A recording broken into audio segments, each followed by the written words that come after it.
Hello, I'm John, the executive producer here at Final Show Films. I got a few notes for you before the show. First, I want to thank you all for watching. We couldn't do what we do or the amount of things that we do without the support of you, the viewer. If you want to support us financially, which we always appreciate, you can go to our Patreon page at patreon.com/fsfilms, where you can donate as little as $1 a month to help us continue this and all the things that we do. I want to give a special shout out to our $25 supporters, Antitonic, Waterflame, and Samantha Bates. Second, I want to let you all know that we here at Final Show Films are planning a little get-together up at Gen Con this year. That's August 2nd through 5th up at Indianapolis. We're going to be up there just sort of hanging out, enjoying the con, spending time together, and if any of you guys want to come up and say hi, please feel free. We don't bite unless you want us to. And if you enjoy whatever it is you're about to watch or listen to, be sure to check out our website at finalshowfilms.com, where you can find links to all of our other content, both podcast and video. And be sure to follow me at John A. Bates on Twitter for more updates on all of the content we're creating in the future. In the meantime, thanks for watching, and I hope you enjoy.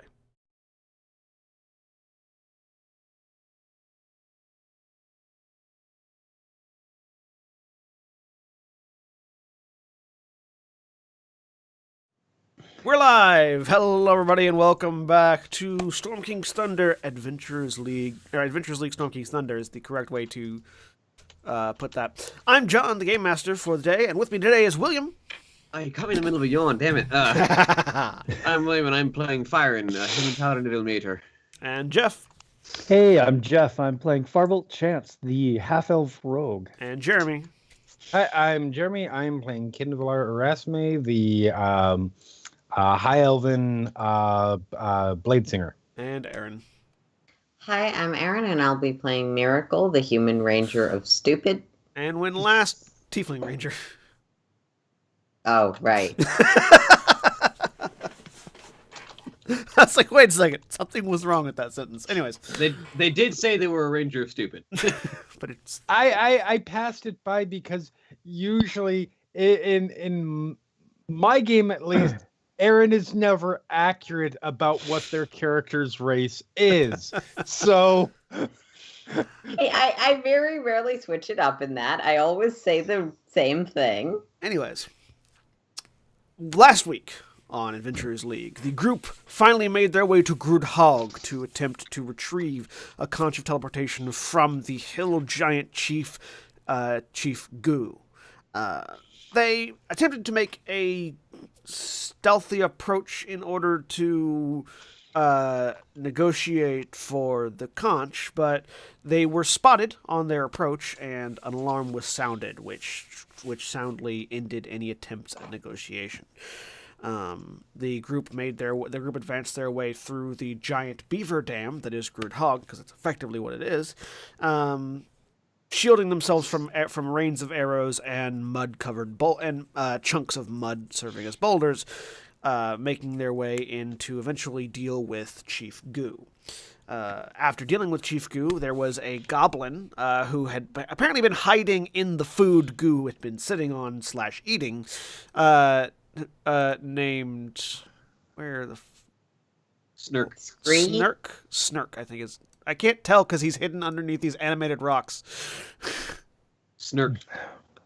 Snurt. Named Snurt, who they rescued by killing Chief Goo before she could eat him, who promptly snatched you put Kindvalar in a room with a bunch of rocks, and Kindvalar is going to Kindvalar. Oh no, that's fair. And he promptly retrieved the conch, got down on his hands and knees holding the conch above his heads, and that's where he began. "Almighty warriors who have defeated Chief Goo, please take this and leave me alone." I take the conch. Acceptable deal. Get out of here. He immediately scrambles away. Yeah, Kindvalar has a moment where he looks like he's about to say something, and just lets it go. Oh boy, the smell coming from this thing. Yeah, so you are currently standing in the middle of the giant beaver dam with a burning corpse and lots of burning, rotting food off to one side. If there's nothing else we need, we can probably just go back the way we came, right? Actually, I want to look to see what's in this pit here. Okay. You go over and look down the pit, and give me a perception check. As I look and see what's in the pit. 14. I'm rolling crappy already. You see. Actually, let me figure out what this actually is, because it doesn't say what that is. A tentacle reaches out and drags me in. Yes, exactly.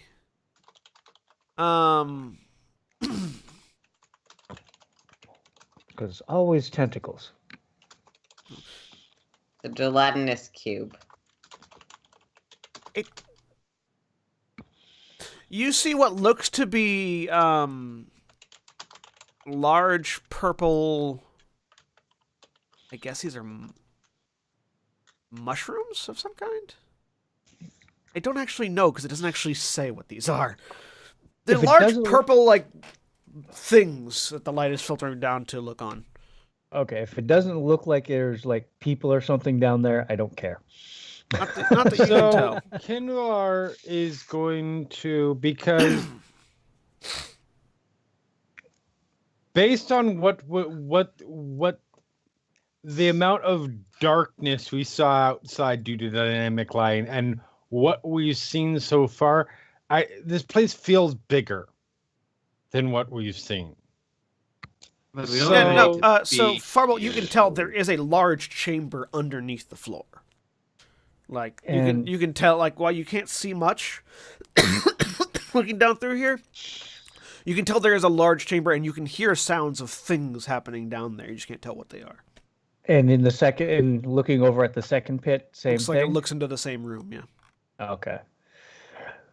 Oh, well, looks like there's something growing down there.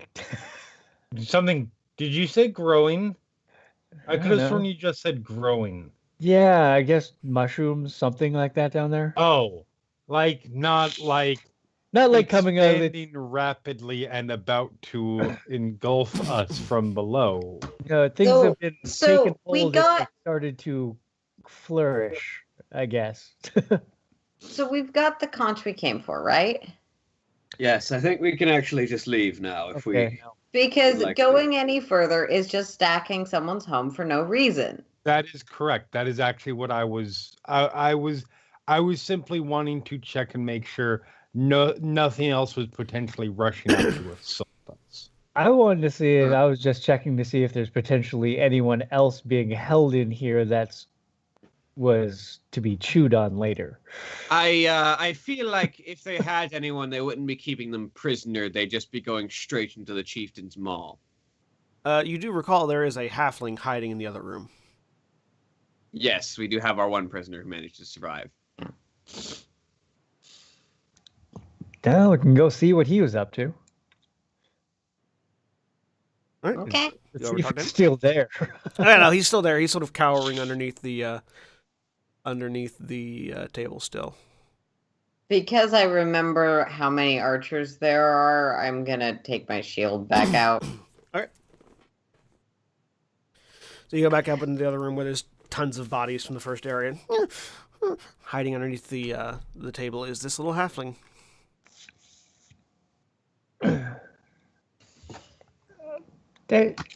You can come out now. There shouldn't be anything else moving about. Here it is.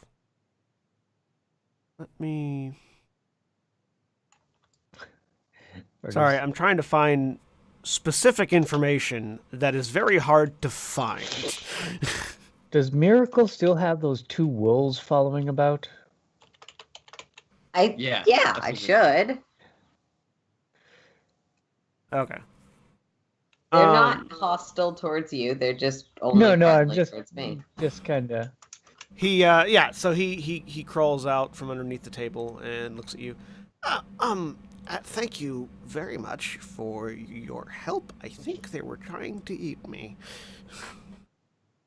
And he says, looking at there, you see that there's bits of like you now can sort of get a better, sort of more clearer picture of what they were doing with him. In addition to sort of like beating on him, it looks like they were trying to tenderize him because off to one side, it was hidden partially underneath the body of a giant, is what looks to be like a roasting spit that they were going to tie him to. Well, Lovely. they don't take very good care of their pets, so. I'm not a pet. The wolves. That's not what I meant. And he's just petting the wolf. Oh, right. Oh. I'm going to go back and because I finally found the information I was looking for. Farbolt, those are pigs you saw. Not mushrooms, pigs. Not that anything on the map said that. Rewind back. Okay, they have pigs down there. Okay, I don't really care. Yeah. Wait, now I care. You said mushrooms. They're pigs? No, yep. Rick on that. Yeah, it would have been there are pigs down there.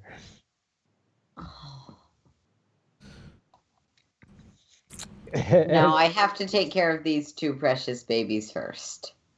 Yeah. Thank you for having me. My name is Roderick Hilltopple. I'm a shepherd from, well, I was down the river when the giants sort of came and took, well, me and my flock and all the other farmers in the area.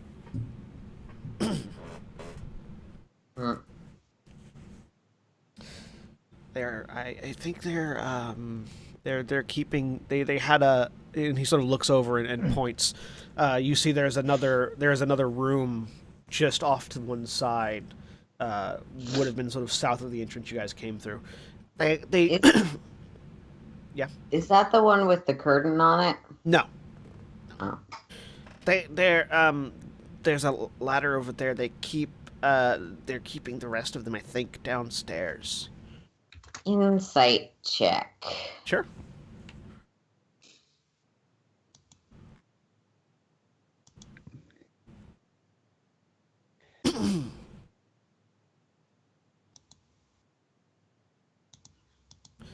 14. As far as you can tell, he's telling the truth. Or 10, sorry. Yeah.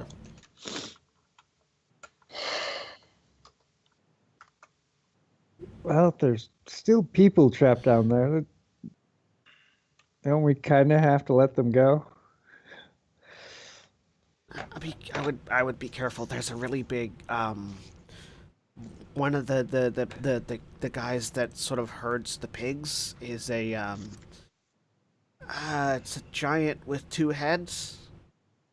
Do I need a roll for that, or do we know what that is? You make a nature roll. It's a low DC, Okay. but I feel like I can guess what an Etten is. 8. Nature. You, Apparently not. usual, Apparently We not. can guess. as usual, John, 14. you overestimate our ability to roll on Sunday mornings. you've heard of two-headed giants. You're not sure what they would. You never met one or studied them much in detail. They're not really your forte. Jeff, on the other hand, Ettins. Wait. Would I get... You get advantage on intelligence checks to recall information about your favorite enemy. Oh no, you get I was... double proficiency, don't you? Yeah, I was just No, wondering it's if... favorite terrain is double proficiency is proficiency. for trap. Okay. Yeah. So Favorite roll terrain again. is double proficiency. Roll again. Favorite enemy is advantage. Roll again. Rangers are not consistent. All right. Rangers are Yes, stupid. you know what an Natural Etten 20. is. Yes, you know what an Etten is. DC 10, you know what an Etten is. Ettins are foul two-headed giants with the crude characteristics of an orc. They never bathe if they can help it. Their thick skin is usually encrusted with a thick layer of dirt and grime beneath the stinking hides they wear. They have long, stringy hair that hangs in an unkempt mess around their faces, and their breath reeks from mouths filled with crooked teeth and tusks. They're two-headed, which means they tend to have two personalities, which are quite often fighting with each other. The word Etten actually translates to ugly giant, because they are technically giants, but they're not as big as like hill giants. They are giant kin on the same level of ogres, but way meaner. Sounds like it's time to go negotiate hostage exchange with an Etten. Is that going to go as well as it did this time? I suspect You so. guys said, let's go at night. They'll be totally fine with it. I'm sure We do- that it's going to be easier to negotiate if we can walk right up. We don't know that it was because we went at night. We, the players, only know that because John specifically told us that was the case. No, it's because we snuck in. I'm not saying it's because it was nighttime. I'm saying it's because we snuck in and they saw us sneaking in and they were like, that seems suspicious. Which, you know, I would probably be suspicious if someone snuck into my beaver house too. If you were suspicious of someone sneaking into your beaver house, would you immediately launch rains of arrows at them? Yes. Have you Then- noticed what equipment I use? Yes. That is a valid point. I would not. I would come out and try to initiate conversation. What are you doing here? Why? I don't know about If you. a giant was walking up to your house, Kinvalar, I know you well enough to know that you have a sword. Yes, and I would attempt to engage them in conversation at a great distance first. But okay, let's have Insight Miracle go talk check. to this. Let's have Miracle go talk to this guy. 12. He Wow. is dead serious because Kinvalar is that stupid about things like that. There's a vague nod of Also- approval. Okay, where are we Also, going? it's not orcs, so he's willing to give them the benefit of the doubt. There. It's right over there. He says, pointing, and it's literally Okay. it's the room. If you're pinging it on the map, I'm not on the part of the map where I can see it. Hang on, no, I'm on a different map right now, moving you guys into position. Okay. It's the thing over here.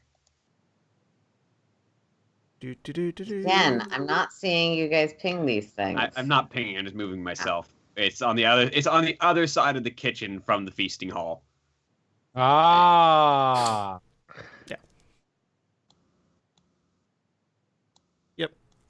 He's back in the Here's kitchen. me, corpses. Other side of the kitchen from the feasting hall. Side room off to the left, bottom left. Those are And some mighty so- big hooks. So yeah, you step in, and this looks like it is some sort of like meat, like Yeah, they seem roughly preparation humanoid area. sized. Your point? There are large meat hooks lining the walls that are covered in blood, having been recently used, and a large pit with a giant-sized ladder going down into it. Okay. Miracle will go first because he's good at tactics as the only strictly ranged fighter in the group. And the only one that can speak giant. Make me a perception check before you start going down. Okay. Natural 1. So this you notice regardless. As you approach the ladder down, the reek of blooded meat just sort of wafts up at you. The smell of blood and rent flesh is very strong underneath this hole. You imagine this might lead to an abattoir of some kind. I'll give the wolves some more food for them to just stay up here. Sure. I know they need more care than just food, but this is what I can do for right now. You notice they've actually started eating goblins at this point. So Okay. A thought occurs to me. Perhaps we should have sat down to take a quick breather before we potentially ventured into negotiations with Hekaton, as I looked at Fyron's hit point calculation. Yeah. I mean, we can. Sure. I have 7 points of lay on hands left. And 27 of my 76 hit points. Okay, who needs to heal? I need to heal. I How could much use do a you little need to bit. heal mechanically? A lot. I'm only slightly bruised. numerically, how much do you need to heal? Do you need more than 49 20 hit- points? I need 49 hit points. Okay. Byron got So fucked up. I think a short it's rest. going would to be take some optimal. time Very- because technically you can only eat one per action, but I'll give you 40 points worth of good berry. So And Byron just becomes The bloated. miracle just pops a pile of good Can you berries. give me the description of Goodberry again, real quick? Yeah, Or just take a short rest. I just want to see what it says like specifically. that's gonna take. Its an action is every 6 seconds. 40 rounds. okay. I don't have to. That's just my instinct. Eating a berry. It's- I was gonna say, plus, I'm down 14 hit points, so I can cure wounds a few I'm times. down 6, but, so like I'm slightly It's bruised. much more consistent to, if we're already taking a short rest, to use good berries. yeah, if isn't the that a DM low? allows it. Isn't that that's a level 1 spell? Like that's gonna take spell slots from you, isn't it? Yes. It's not like I use them for combat anyway. I mean, except you're for my not third wrong. level. So I have the options of using my spell slots for Cure Wounds, which may heal you for 4 points, or Goodberry, which takes longer but will heal you for 10. Eating a berry provides enough nourishment to sustain a creature for 1 day. Okay, I don't have a high spellcasting Yeah, I just- modifier. right. Yeah. Okay. Yeah. No. I you could theoretically eat 40 berries. After 20, after the first 5, you don't want any more, but you could eat more. Ever So again. It's one of those weird things where it provides you the nourishment of a full day, but it's not going to fill you up, as it were. Yes. Because it's just a berry. So it's like you ate a 5-course meal over the course of a berry, and you're doing it again and again and again and again and again, and they don't stack. So it's like it's not It's like going you're to be- eating 40 days worth of food. It's just It's just gonna be hell on your it's caloric. good for you, Byron. you're Fiber. you are going to you are getting your 40 days worth of fiber is what we're saying. Not just fiber, also everything else you need for the day. So like that's gonna be hell on your caloric intake. Oh yeah. It's magic. Like you're way over. Do you want 1,000 your calories. health points back or not? Because I need to knock like- down the spells if you do. Like each one of these good berries is like a 2,000 calories. Let's just take a short rest and use our hit die. As I would- amazing as the idea of if it's forcing in the addition idea to die, I can do forcing 40 good berries down Pirate's throat is. Let's just use our hit Like him, die. we'll fire and eat it. We might need those good berries after the fact. Yeah, probably. Okay. Yeah, let's take a short rest. And All right, you guys take a short if rest. anyone needs to fill up, I'll pop a good berry. My God! Okay, that's better. There's 10, 16. Okay, there we go. Oh, that's good enough.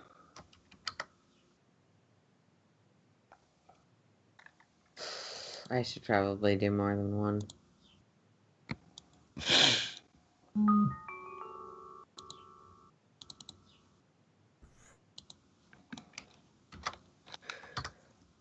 All right. I'm at full. After only 7 of my Woo! 90 dice. Okay, who's still low? I'm down 1. I'm good. Have and good berry. Pop one of the good berries that she gave me earlier. That He- that miracle gave me Okay. earlier. Yeah. The magic of good berries is you don't run the risk of overhealing very much. All right. I mean, I do believe we might just be the first party that has relied primarily on good Yeah, berries. primarily on good berries. Counterpoint. There is a place in Eberron where Goodberry is the only healing spell that works. I mean, you are correct. Most people, People don't if you go there spend enough time regularly. in there, that Goodberry becomes your primary method of healing overall for the campaign. You probably died. That's fair. It's worked so far. Yeah. I Anyway, took Cure Wounds. It's just a less effective spell.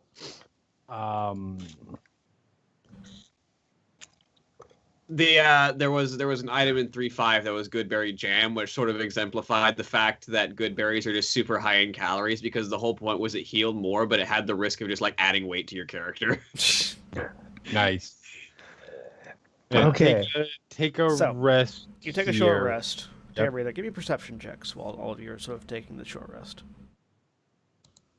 Come on, natural one again. Hey, 24. 23. 10. So you, over the course of your short rest, you hear the sounds of movement and motion, but they're getting quieter. We hear the sounds of, oh God! Oh God! Stop! Somebody help! No, you Sorry, don't hear that. not enough hit points. You don't hear that. You do just hear. I mean, you also hear Roderick bolting the fuck out of there, but you hear the sounds of like a large number of creatures moving away. I mean, crap adventurers, pack up, guys. We need to move to the next place.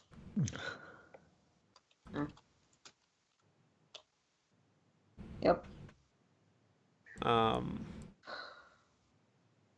Before we go down there, take some like rag or cloth and just kind of tie it around my like nose and mouth just to filter out, help cut down on the smell. Okay. So yeah, you guys finish your short rest, and Put you on my are plague doctor mask. standing at the chasm, which leads down into the abattoir. Do you begin climbing? Yep. All right. I'll go first. So you begin climbing down. This is a 30-foot long ladder, which climbs down from the 20-foot wide hole. It takes you a bit to climb down because, again, it is made for giants. But you eventually find yourselves in what is very obviously an abattoir. There are a large, giant-sized table and meat-cleaving utensils covered in blood and parts of pigs and orcs and other things. It looks like this is one of the natural river flows here that has been dammed off. That sort of flows through this area. Each table lying atop the easternmost table is the carcass of a slaughtered pig, which seems to have only recently been cut up.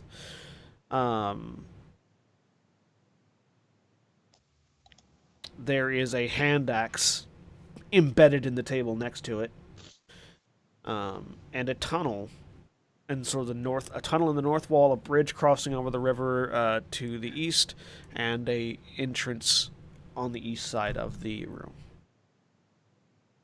Okay. Well, let's see what we got. Can Fire. I? Walks up to the bridge.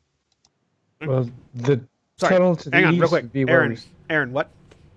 Can I look for tracks or something? Sure, give me a survival check. Okay, in this one, I do get double proficiency because I don't know why Rangers are built this way other than they didn't want to make them powerful at anything. So that's a plus 8, so that's 11. decent. 11? Yeah. You can see giant tracks leaving from that table across the bridge. Okay. Yeah, I'll head over with Byron. You all head over to the tag table. along behind. Do I see, like, tortured people in this room or just a room? I mean, there are bits of people that were here. Like arms, legs, carcasses. Cool. Towards the east would be where we saw that, where I would have seen the pigs, so... Yep. So you head over to the bridge. The bridge is fairly sturdy enough to cross without having to worry about it. All right. Move across it. You see another table and the exit to this room, or one of the exits to this room.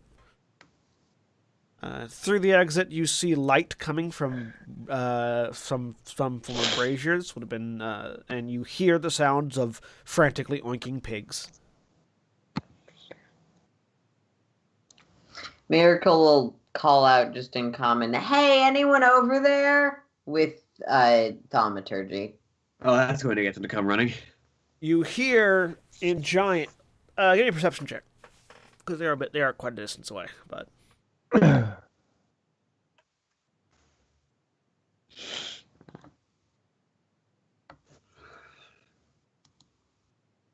13. you hear in giant. It sounded like somebody was in the middle of a conversation before you called out, and you hear, "Dare the intruders, sick 'em, boy." I'll call back in giant. "Hey, nah, we're just here to talk." And you hear the sound of stomping footsteps heading your way. Miracle. What did they say? Because I hear So it's one of those things that's a little hard to translate because colloquialism, the closest would probably be like "go get 'em, boy," "sick 'em, boy," that kind of thing. The boy isn't the best translation. Maybe like So there's a guard dog coming at us. All right. pup or friend. It's kind of unclear. Fire Wonderful. draws his longsword and shield because it's probably like giant animal.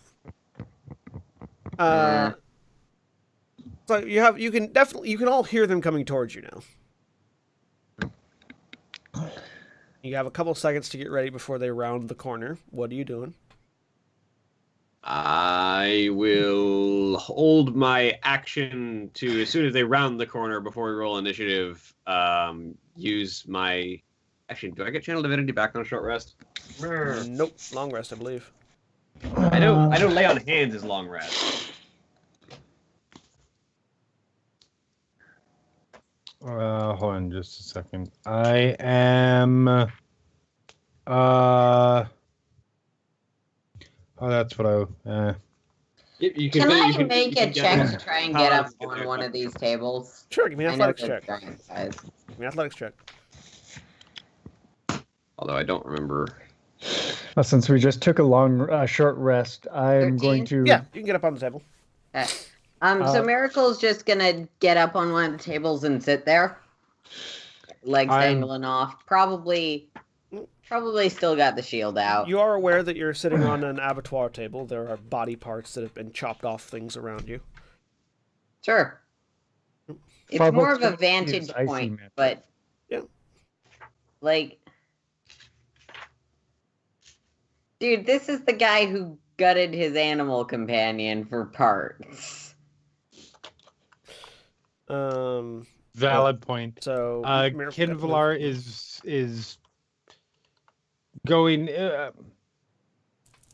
holding a bonus action to go into Blade Song as soon as whatever it is appears. It's Holding off from it's actually icy doing mantle. it now because you never know. So it's effectively a round. So if you wanted to go into it, you can. No, I'm holding off for two reasons. One, there is an approximately 0.0000005% chance that Miracle might actually de-escalate the situation. And two, that gives me another round of it should this continue. Because I have 10 rounds of Blade Song when I activate it. Okay. I'm just gonna stand right here and hold a regular old attack action because there's no use for my channel divinities right now. My channel divinities are either diplomacy if I can be the one talking or rebuking someone as a reaction. So, and let it never be said that Kinvalar doesn't have confidence in Miracle to do things after this. Yep. And Farbolt's just going to use his that shard to cast Icy Mantle on himself. Okay. So, the first thing you see coming around the corner is a grotesque bulbous creature borne along 3 sturdy legs. Its eyes and nose are set along a vine-like stalk that snake from the top of its bloated body, with 2 rubbery tentacles that end in spiky leaf-like appendages. They're used that look like they can grab things and stab things as well. As it comes barreling around the corner, the eye stalk looking at you and the gaping, fanged maw opening wide as this large creature sees its prey and begins to move. Can I roll a nature roll to potentially know what this is? You can. Same. Let's see if Byron knows what it is. 22. But it's Byron. Yeah. 23. Do I have 4. advantage for giants or I think the other one's orc? Oh, wow. No, Otyugs are neither giants nor orcs. it is not giant nor orc. Correction, giant or elemental. It is not an elemental. However, with 23, doesn't matter. Kinvalar and Miracle and Farbolt, Byron doesn't know, but Kinvalar, Miracle, and Farbolt know this is an Otyug. It is an aberration, and it's telepathic, but it's not. They're telepathic and sentient, but they have a level of sentience similar to a very intelligent wild animal. They're not like they're not like I mean, that's for this group. That's going to be more of a source of conflict than if it had full humanoid sentience. So they're not like humanoid level of intellect and Or sapience, flumps, for instance. but they are. No, flumps are more sapient than these are. And they're not at flump level of sapience. Yeah, they're not the flump level of sapience, but they are sentient, intelligent. And this one currently has been ordered to kill, and it is coming to do so. It can't quite reach anybody yet, but it runs into the room. Behind it, you hear the of a hill giant rounding the corner, coming in. This one is wearing a large apron, a large butcher's apron covered in blood. He himself is also covered in blood from various areas. And he has a thing that is noticeable to all of you. A giant meat cleaver? No, he doesn't have a giant meat cleaver. He has a great club. He has...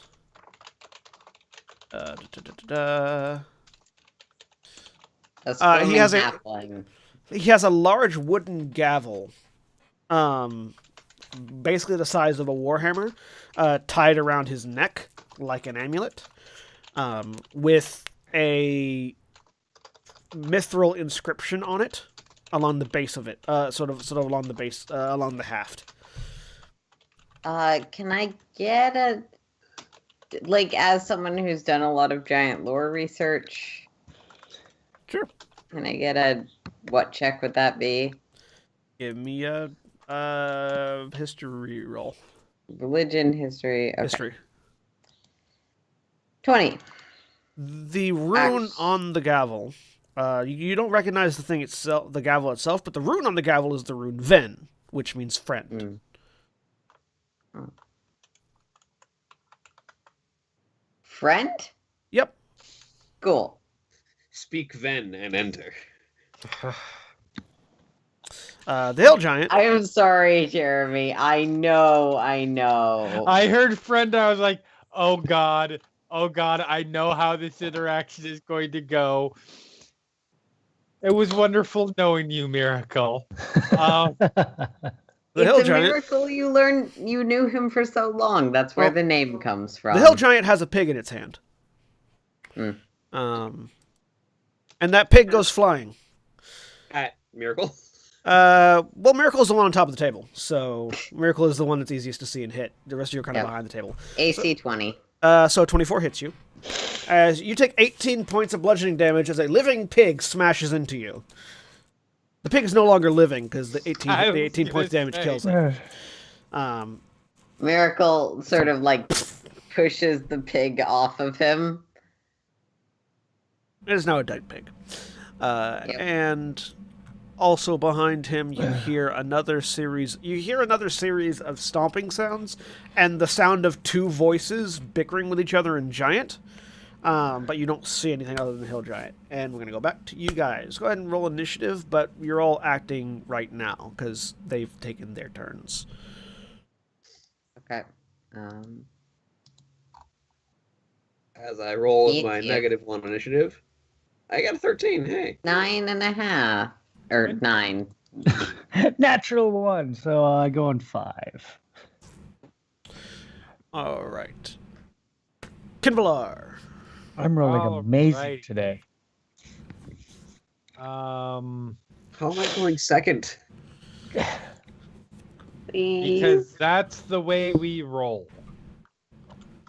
So yeah, well, he's already gone into Blade Song.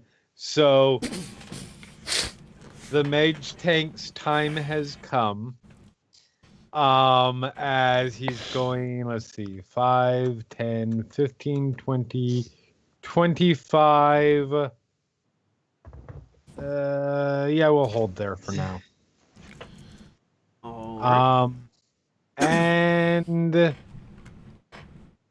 let's see. I don't think. Yeah, he's not close enough for. Yeah, do 2 attacks on this. All right. 15 15 and 20. Both of those hit. Excellent. 5 slashing and 8 slashing. All right. 5 and 8 to the Otyug. It's a start. Firen. Well, I am completely out of spell slots, so I'm basically just a fighter with some weird powers right now. So let's join in the fight with my longsword. Now, is this a giant-sized table? Yes, Yep. I had to make 21 an athletics to get up and here. 17. because there are no benches. 21 and 17 both hit. 9 slashing and 10 slashing. Because I just have to, one-up Kinvalar. Yeah, Kinvalar, you shing slicing into the Otyug's leathery hide. And then right next to you, Firen comes over, shield on arm, longsword swinging down. Slices 2 more into the leathery hide next to Excellent. you. It's already taken its turn. Miracle. So I can see both of them, presumably, from where I am. Yeah, you can see the Otyug and the Hill Giant. Oh, okay. You can't So see the fact that he's there You doesn't... can see the Eton on the map, but the Hill Giant is blocking it from view. Oh, okay. That's fine. Because the Hill Giant is twice its size. It doesn't really matter. So Miracle will wave. Hey, sorry, we're kind of just coming to ask you to please let the farmers go. We're not really here to fight. This is all happening in Giant. Yeah. Make a As persuasion. the other two are in combat with Make the Make a persuasion roll. I feel so bad for all the time for poor Miracle because, I mean, if things are rushing at you trying to kill Natural you, fucking 20! Natural 20. Oh. Sorry, that was loud. No, that So that that's is appropriate. deserved. The Hill Giant doesn't seem to react. But that's not who the roll was for, so... Yeah, the ant behind the Hill Giant just goes, "What?" Because he might be stupid, he's not suicidal. So they have disadvantage to hit me. All right. Firebolt. Oh, hey, it's my turn. Okay. Gonna move under the table. And now might as well throw a couple daggers at this Jug here.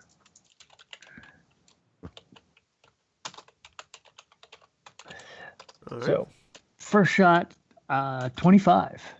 Just hoping that will hit. 25 hits. For 7 piercing damage and another 12 for sneak attack. So 19. Okay. And natural 1 on the offhand dagger. So you run underneath the table and you fling one dagger, and you go to fling the second one, and you step in a pile of what used to be a pig, and end up on your back. You are currently prone. Got that good first dagger off, though. Oh, that could have gone better. The hill giant has already acted. You hear from behind the hill giant, actually in both giant and orcish, but two different voices. Mhm. I understand the orcish. The giant I one. believe I understand the orcish too. The giant one says. They both said actually they both say this but in two different voices at the same time. We didn't like them anyways. And you see a great axe flash above and hit the hill giant in the back. Perfect. Cool. Hitting twice. For 19 and 12 points of slashing damage. The giant rocks forward, and as the giant is sort of knocked forward, you all can see a two-headed Etten behind it with a battle axe just slamming into it. Wave. Perfetto. Kevlar. All right. Well, Oh, if I can just get that is closer. as good as it possibly could have gone.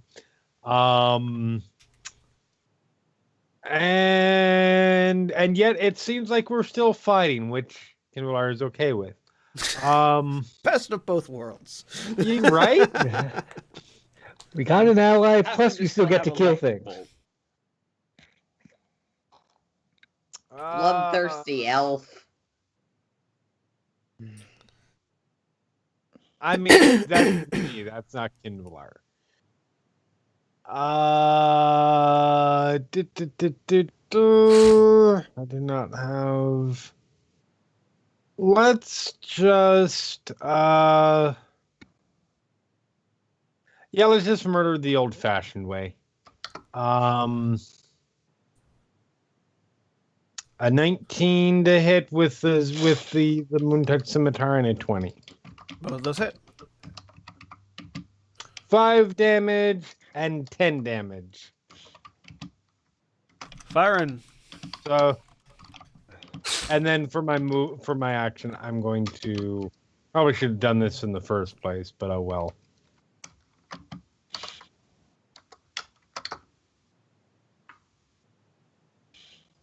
All right. Well, I will take those flanking strikes for right now. 26 and 21. Those both hit. Or 11 slashing and 12 slashing. And then with my movement, I will also circle over here because my next goal is to get to the giant. All right, it's still I up. think you just want to do better in melee combat than me, so you're taking away my flanking opportunity. Well, it's going to try to bite at Kinvalar first. Okay. A natural 20 hits. I impose disadvantage. A natural 20 hits. Really? Yep. Damn. Fine. It really wanted to hit. I'm not some flimsy wizard. I need you to make a Constitution saving throw. Okay. That's certainly a thing that I can do. No, it's fine. We'll see. Yeah, that's not fine. All right, you are currently poisoned. Sweet. Poisoned is the best. Also,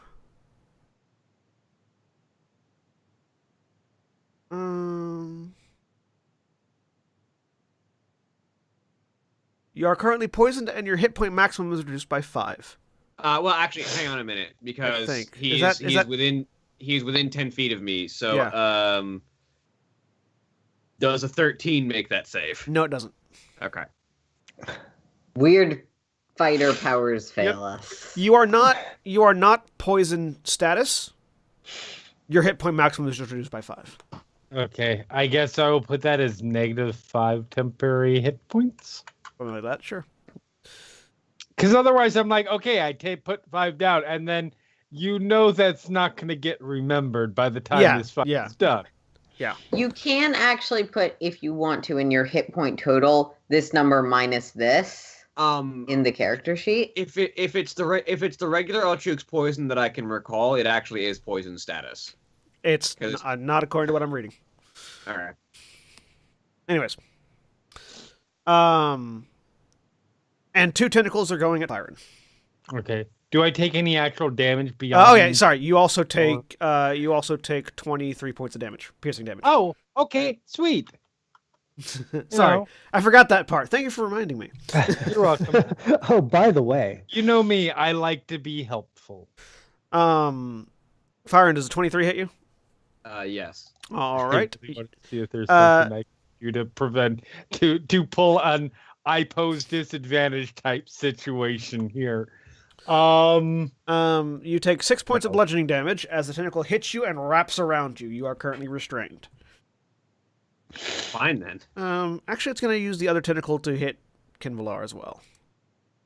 Sweet. A 14 misses Kinvalar, though, I think. A 14 definitely. So, yeah, you misses. duck underneath.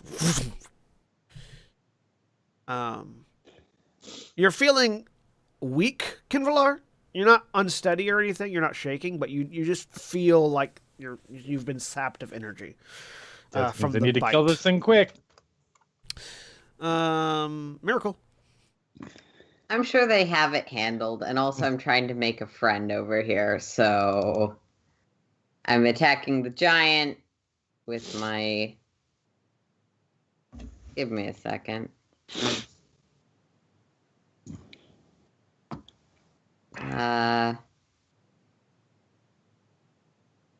Why the hell not? Let's use that oath bow. So there's some muttering of Elvish. And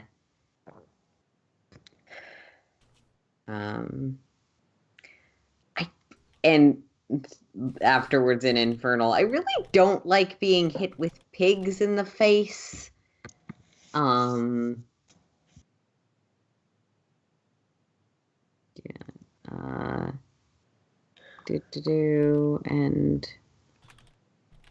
I get advantage, and then if it hits, there's an extra 3d6. But it's not +1, so I have to put that in separately. God damn it.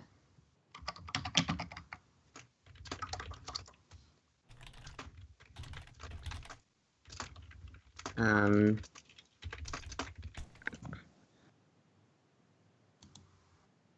17? 17 hits. Roll damage. Okay. And then this is sworn enemy, so an extra 3d6. Oh, you're using the oath bow? Yes. Okay. That is why it took me so long to do it, because I was trying to get all the oath bow stats right. 14. All right, 14 extra damage. So yeah, Miracle pulls out this white white sort of antler bone bow, whispers the command phrase, and launches an arrow, which gleams with radiant light as it strikes the hill giant, dealing extra damage. Okay, and second attack. Actually, I have advantage on both of these. I forgot about that. 23. 23 hits. 9 damage and 12 sworn damage. There's just extra piercing damage. Yeah, it is. And again, this streak of light as an arrow, basically like a railgun, punches through the hill giant. Yep. All right, Farble. I'll get up. Oh, it's like, this is gross.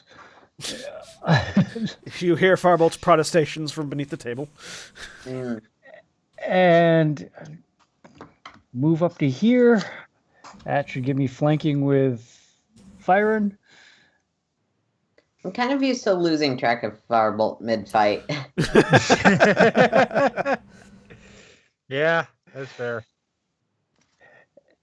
He doesn't often slip on blood on the floor, but when he does. And I come in low and just take 2 stabs at this thing. First one, 27. Hits. Hoping that will hit. And so that is 27 points of damage. So, Farbolt, Sure. the tentacle around you suddenly goes limp as Farbolt... Firen. The tentacle around you suddenly goes limp as Farbolt runs up from underneath the table, leaps up with his dagger in hand, and just stabs into the tentacle that has the eye and nose in it, and sort of rips it off, dropping the Otyugh. okay. That worked better than planned.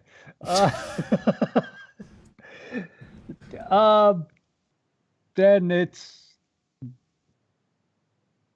You had to use half your movement to get up, so... nope. And then I'm going to bonus action dash There you go. to the wall over here. All right, out of the way. All Can't right. actually hide, but at least I can get out of sight. The hill giant turns around and starts smashing into the Etten.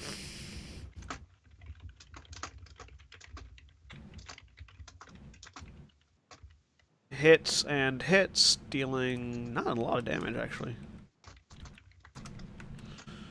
And the Etten retaliates. Hits and hits, also not dealing a lot of damage.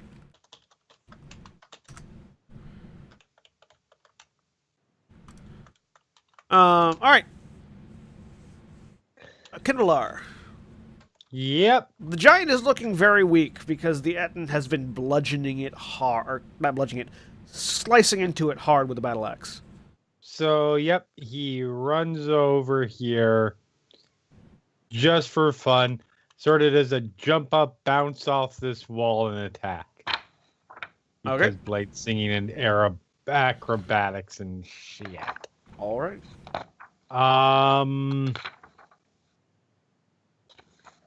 A 24 That hits. and an 11. That misses. The highly acrobatic jump off the wall and slice, it makes you hit particularly well with the first one, but it also throws you off balance as you try to come around with the second one. That's fine. I hit as many times as I hoped. This is a technique called humility, specialized by blade dancers because, well, you missed the second one a lot. Second one's just for show, anyways. Firen. All right, running up here. Can I tell that Kindlear's been afflicted with a disease? A medicine check. Medicine. Unfortunately, 9. Probably not. Not really. I mean, he's been bloodied by the injury, but like Am I considered to be flanking with the Etten? you are. Then I will smash this thing with the Oh! giant sword. Oh! So was I. You were flanking, yes. Hold on.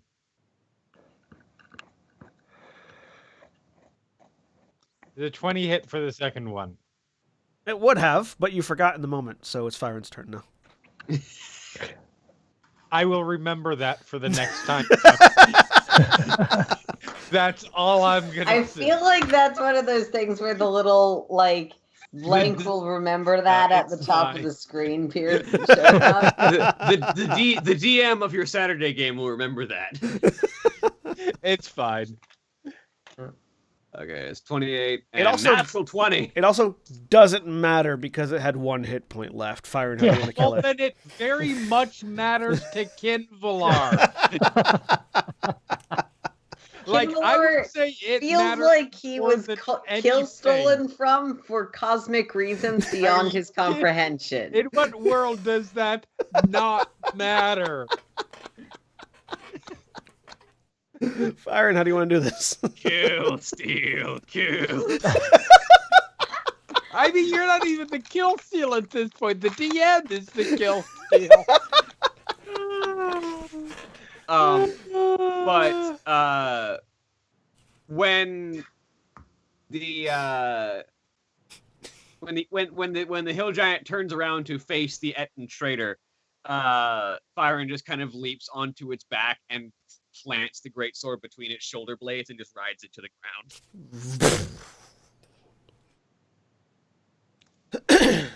So, standing here next to the hill giant, you can see off to one side a massive open air pin of pigs. I'm not sure why this thing is like, because this is actually above it. You're on a hill looking down. I'm not sure why the dynamic lighting has it cut off like you can't see past it, but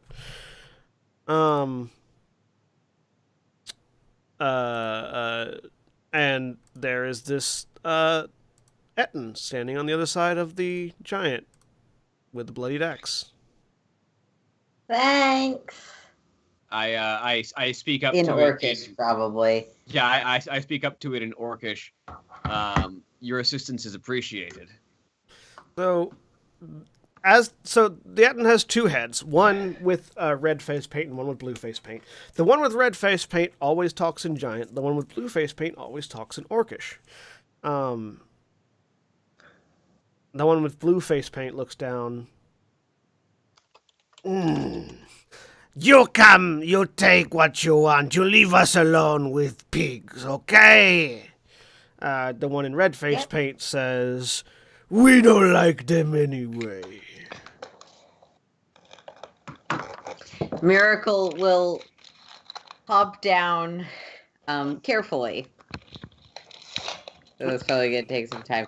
Translate for the rest of the group the giant part of the conversation. Fireball's just leaning against the wall and prestidigitation. He's cleaning himself off. That sounds in Orcish. That Kinvalar sounds have agreeable. prestidigitation? What was that? I do not believe so. The clean off clothes cantrip. Farbolt does. Yeah, no, Kinvalar definitely does not.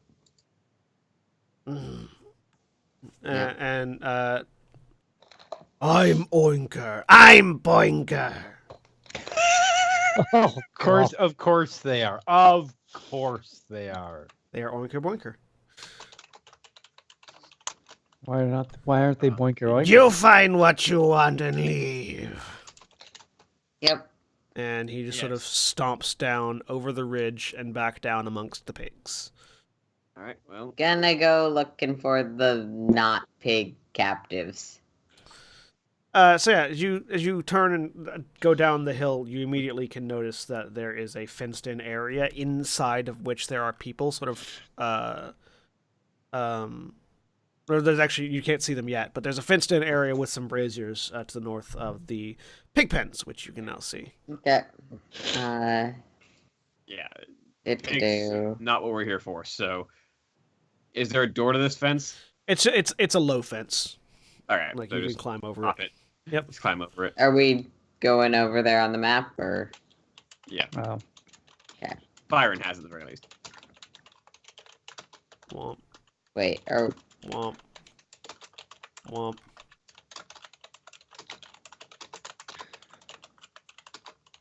I'm trying to move you all to where you can see what you need to see.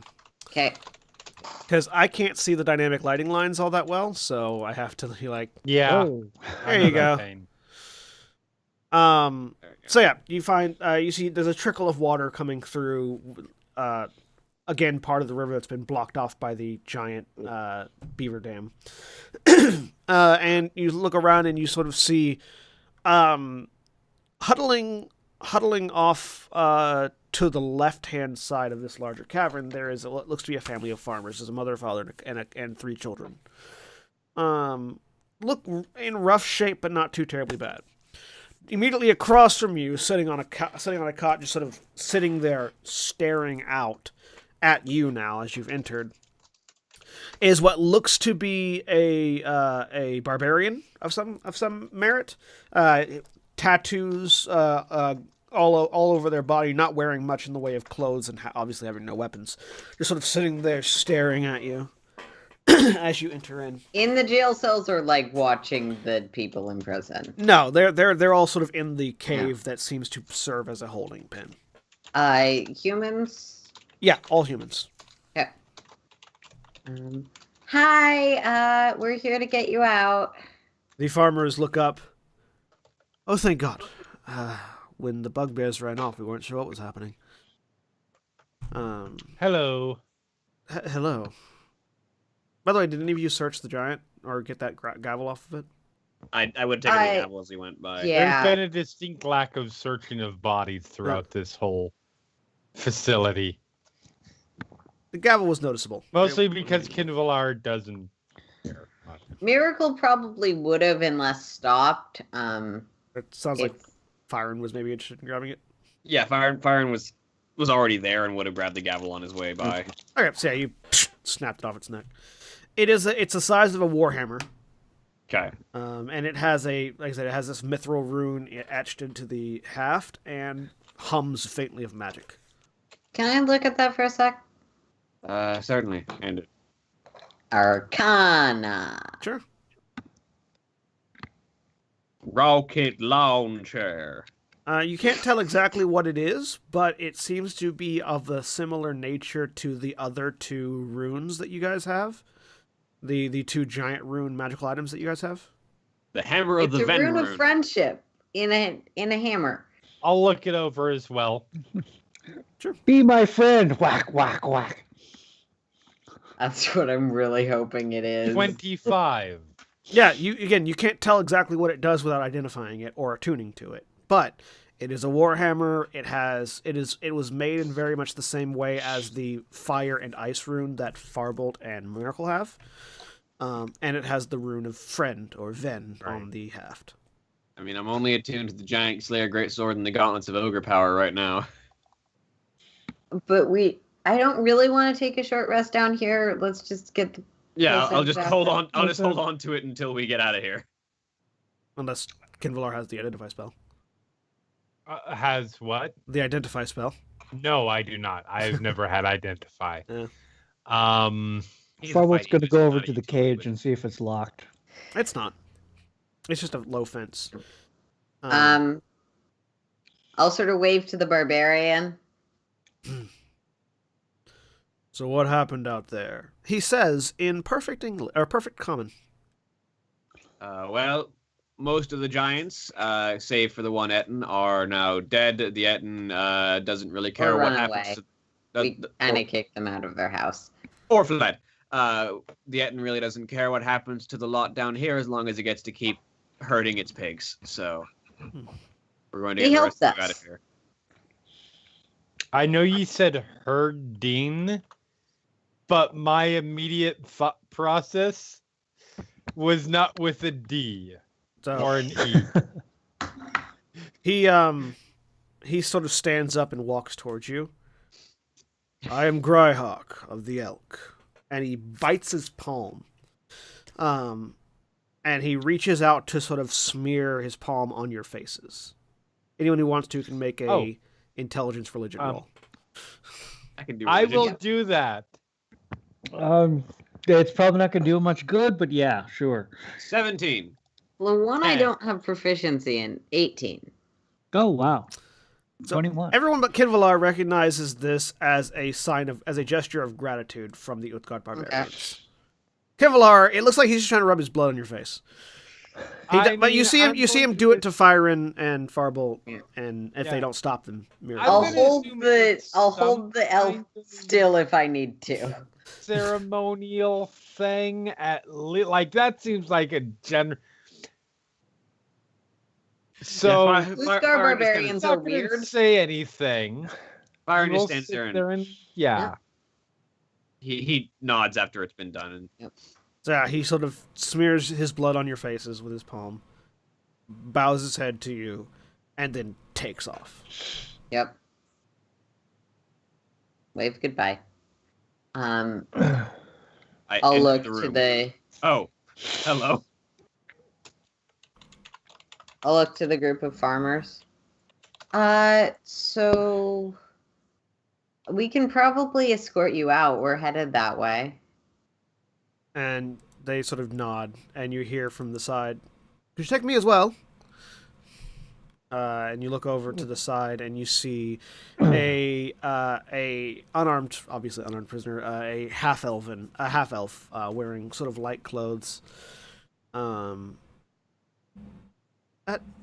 Dragonmore, I'm a member of the Emerald Enclave. I don't suppose you're going to Golden Fields.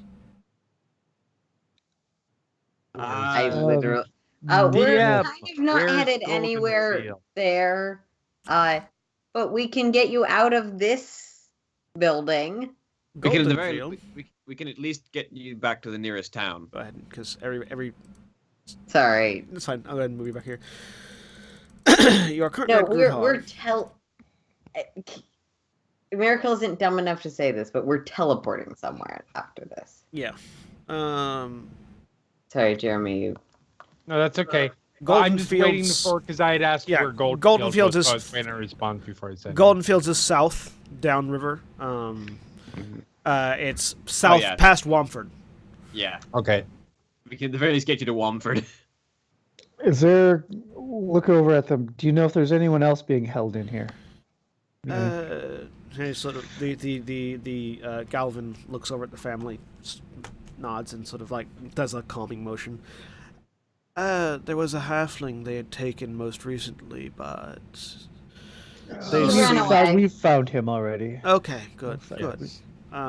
They for a period of time were gathering up members of the farming community up and down the Desarin that they had already blockaded in order to, feed us to Chief Gu. So this is all that is left. Okay. Can I insight check him? Sure. He seems really well informed on the situation for a dude who was in a cage. He's an elf. He pays attention. He's a half-elf. He's also a member of the Emerald Enclave. So he pays half attention. He seems perfectly calm, and he seems very well collected. And you know the Emerald Enclave are wilderness survivalists who preserve the natural order by rooting out unnatural threats. So of everyone here, he would make the most sense to be calm and informed because he's like, if I survive, this is useful information. Right. Well, he's a hunter. Got it. Yeah.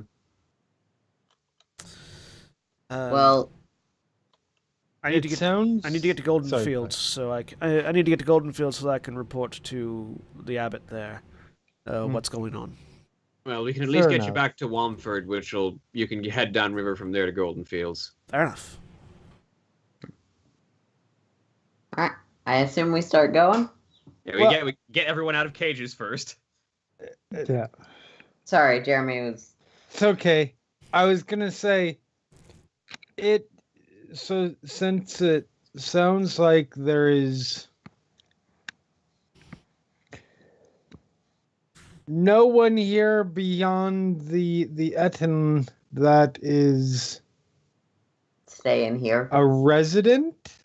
Well, yes. Remaining. Once what I can only presume was the sounds of Chief Gu dying echoed down from above, most of the bugbears and orcs that were down here fled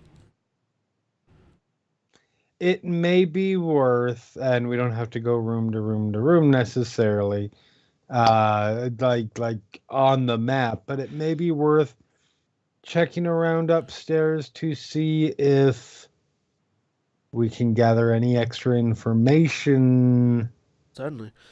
anything like that.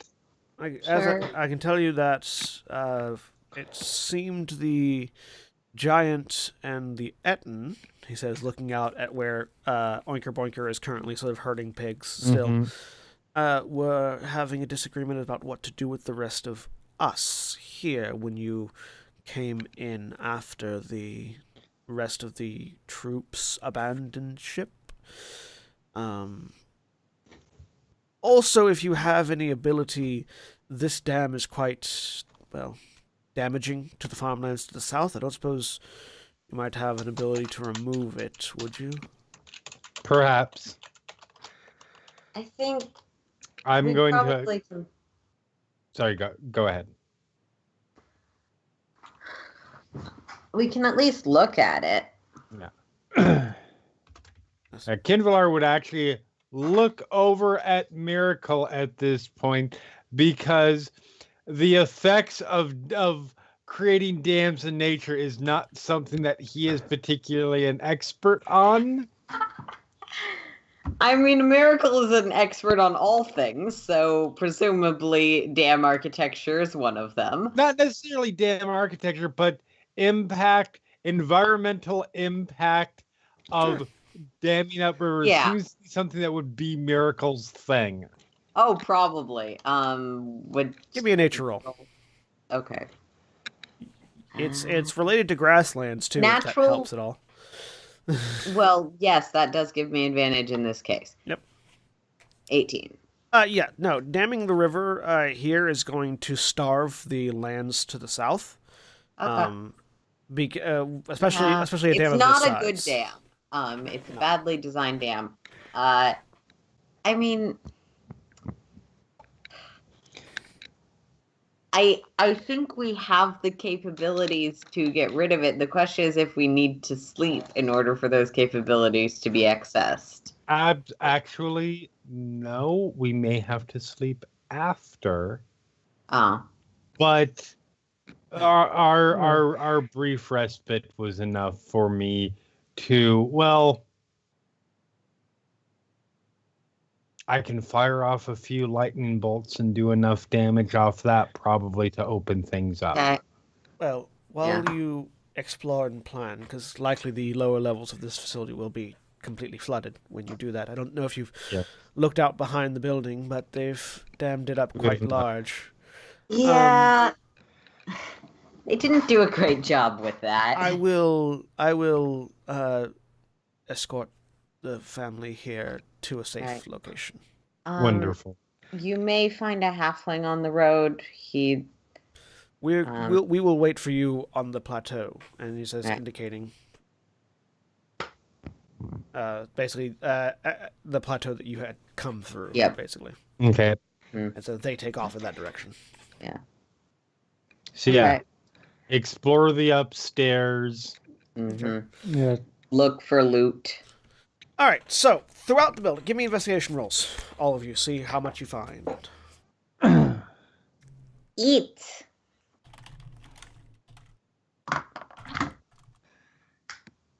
Unnatural 20. 17. 13.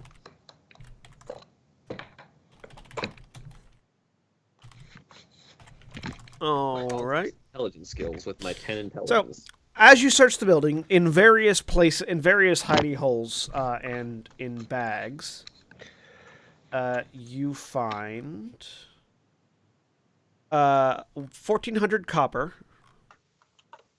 600 silver, and 300 gold.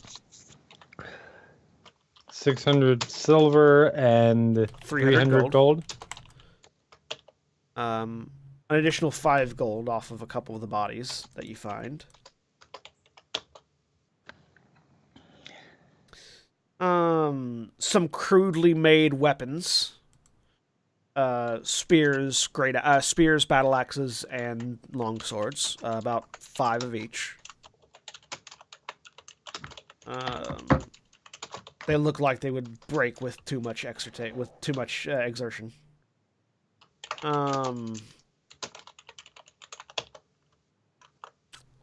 You also find... You do eventually see the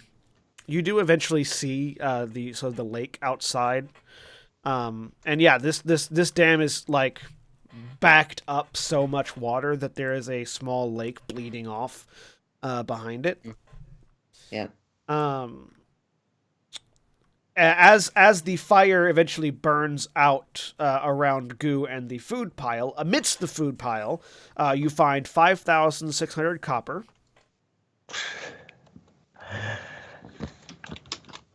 2,000. Once we were able to stomach getting close enough to that wonderful. Yeah. 2,200 silver. 630 electrum. Yay, Electra, my favorite. 150 gold. A rocking horse with silver inlay and blue quartz eyes, worth 25 gold. Come on. Really odd thing to find in a food pile. 25 gold. It seemed like it was part food pile, part tribute pile.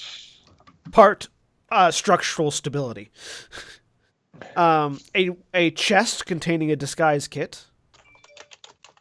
And 6 vials of holy water. Is it really holy water at this point? It was in the chest, so it was safe. Okay. And also, any imperfections have now been boiled away by the fire and the heat, so... A life-size statue. This wasn't in the pile, this was sort of behind it. A life-size statue of a grinning half-elf smoking a golden pipe, worth 25 gold. Smoking was that a glowing A pipe? golden pipe. Golden pipe. So looks at the statue of the half elf. Are we carrying that? Or are Halfling. we leaving? It's a halfling. We can Halfling. stuff it in the bag. It'll fit in the bag of holding. We've got 2 You bags. have 3 bags of Oh, holding, that's a good actually. point. We all have bags of holding. And it was how Except much? for me. It was how much? You have 3... You have... sorry, that statue is worth 25 gold. 25 gold. You find... We have so much holding space. You find the torched remains of a hat that had 5 carnelians formerly sewn into it, now just amidst the ash. Each are worth 50 gold. Okay. A golden flute that survived the fire. Arcana.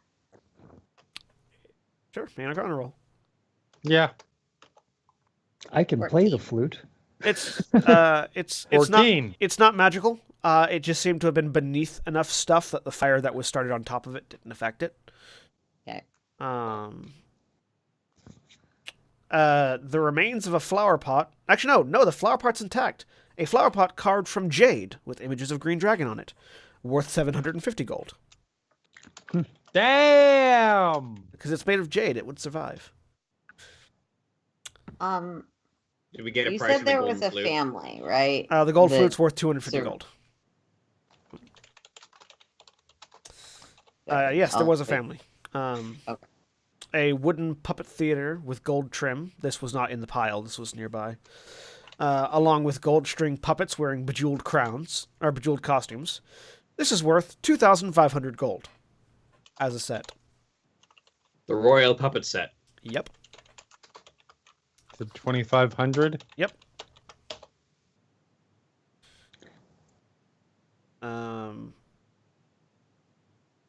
And I'm trying to see if there's anything else that you might have found.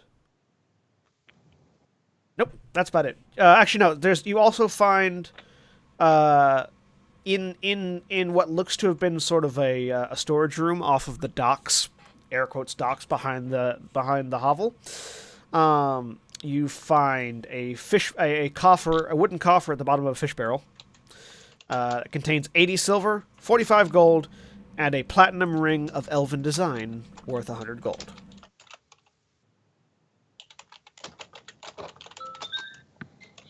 Worth how much? 100 gold.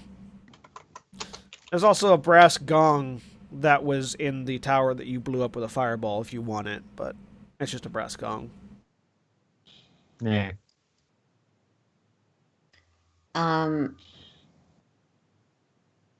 So, did the kid from the family look rocking horse aged? No. They were Okay. like young teenager. Okay. Also, In that case, sorry. Also another 15 gold once you go back and loot through the hobgoblins Okay. that you blew up with a fireball.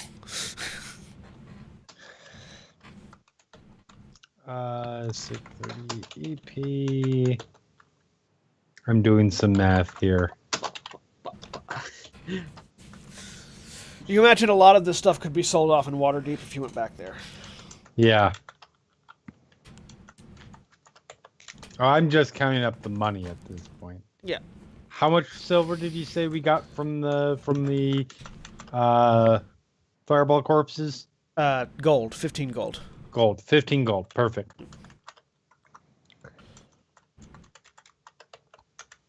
So we've got, and then 25 plus 25 plus 250 plus.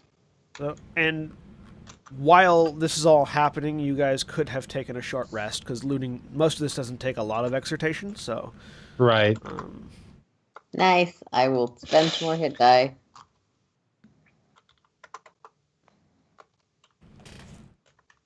Uh, 40. Oops. 5. So, having come away with quite a haul, while Jeremy is continuing to tally things up, what is the plan? Kinvalar puts on his accountant's visor, pulls out the adding machine. Ticka ticka ticka ticka ticka. What are the rest of you doing while Kinvalar is adding up money?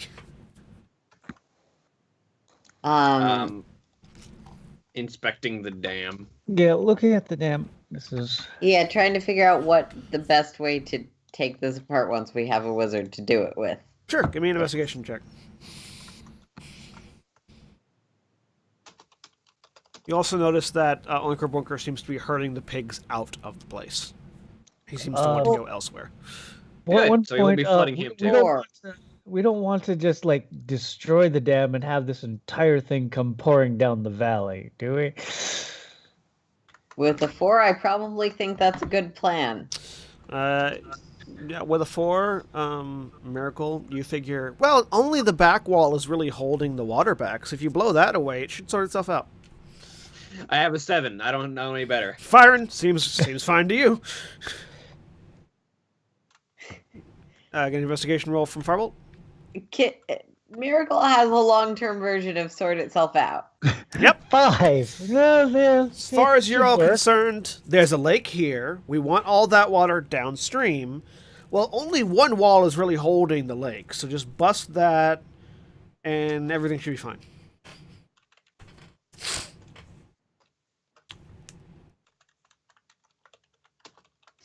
Wait for Kinvalar to actually take a look and be like, I'm the one casting this spell. That works for me.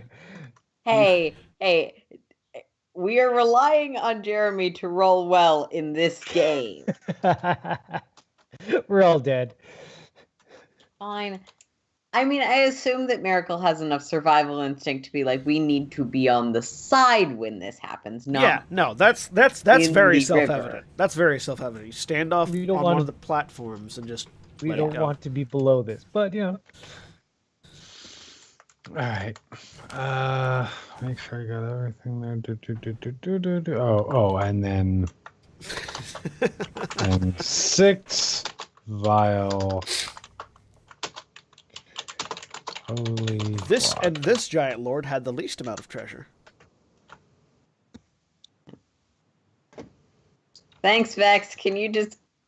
Or we There can you split go. it up. It's all divided up. Obviously, with the items, we will have to wait until we sell them, but yes. All right.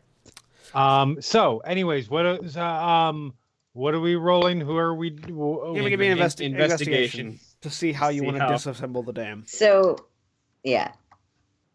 Miracle's just like, so you probably want to take it down here, and then 21. once the wall cover All right. comes out, it'll all just flow out. You're So- Oh dear fine. God, you're going to kill us all. The other three are like, yeah, just take that wall out. It'll be fine. I mean, Fire's like, I don't know how this works. Kinvalar, you're like, I mean, you could certainly take out the wall that's holding back the lake. And then the lake will crash through the southern wall, and then it'll crash through everything else, and it'll probably take the entire thing down and flow downriver. And that would be a viable way to restore the river's flow. Yes. Anything along the banks that just happened to be there at the time would also be gone, but the river would be back to normal. If you wanted to safely undam the river, what you would want to do is put very strategic and large holes through both of the walls.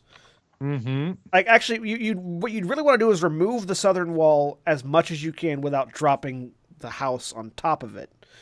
And then punch holes in the northern wall so that it will slowly filter through rather than all coming in at once. You would want to clear out enough so that when the river returns to its normal levels, it's no longer impeded. And then enough to let the river filter down as it should. And it'll start eating away at the stuff after a while. Yeah, after a while, the pressure will kill and it will blow away a lot of the mud. It's times like this I hate that I'm currently playing a lawful good character and not somebody who doesn't give a shit and is like, no, you guys have the right idea. Let's do this. So you figure Just for sheer malice value. you But no, could probably fireball the southern wall. no, I cannot fireball the southern wall. You I have was the rod of gonna fire. say, You had the staff of doesn't fire. have fireball. That has one charge so- left. You You could. See the burning giant. That's fair. That's fair. Doesn't someone still have the necklace of fireballs? I've only got one bead left. You could probably damage the southern wall with just enough force to break it down enough that it would go that it would be open. I mean, I've got a great sword. And you'd have to area effect. You needed sort of like a concussive force, not a stabbing or slashing thing. So I have 3 lightning bolts I can cast, Okay. as well as 1, 2, 3, 4, 5, 6, 7 thunder chromatic orbs. Because that's shock that's concussive damage. So you could probably, with about 5 thunder chromatic orbs, you could probably punch enough holes in the southern wall to make it clear so it's not going to impede the flow of water. Right. And with all 3 lightning bolts, you could puncture the northern wall enough that it will begin pouring through without flooding through. There you go. Miracle's gonna keep taking care of the wolves. Yep, sure. The wolves have gotten through all of the goblins, and we're starting on the giants. Cool. They're very hungry. They definitely seem like they might be overstuffing themselves, but they are eating. Yeah, which is why I'm keeping an eye on them, because I'm gonna need to help them after they get sick. I'm not gonna stop them because Not gonna you stop can them from- wolves from overeating. That's fair. You just let them overeat and make sure they don't die from it. I'm gonna get some of the meat out and encourage them not to be in the building as all of this happens, just in case. You guys are dragging the wolves and their food out. Kinvalar goes down to the lower levels and begins.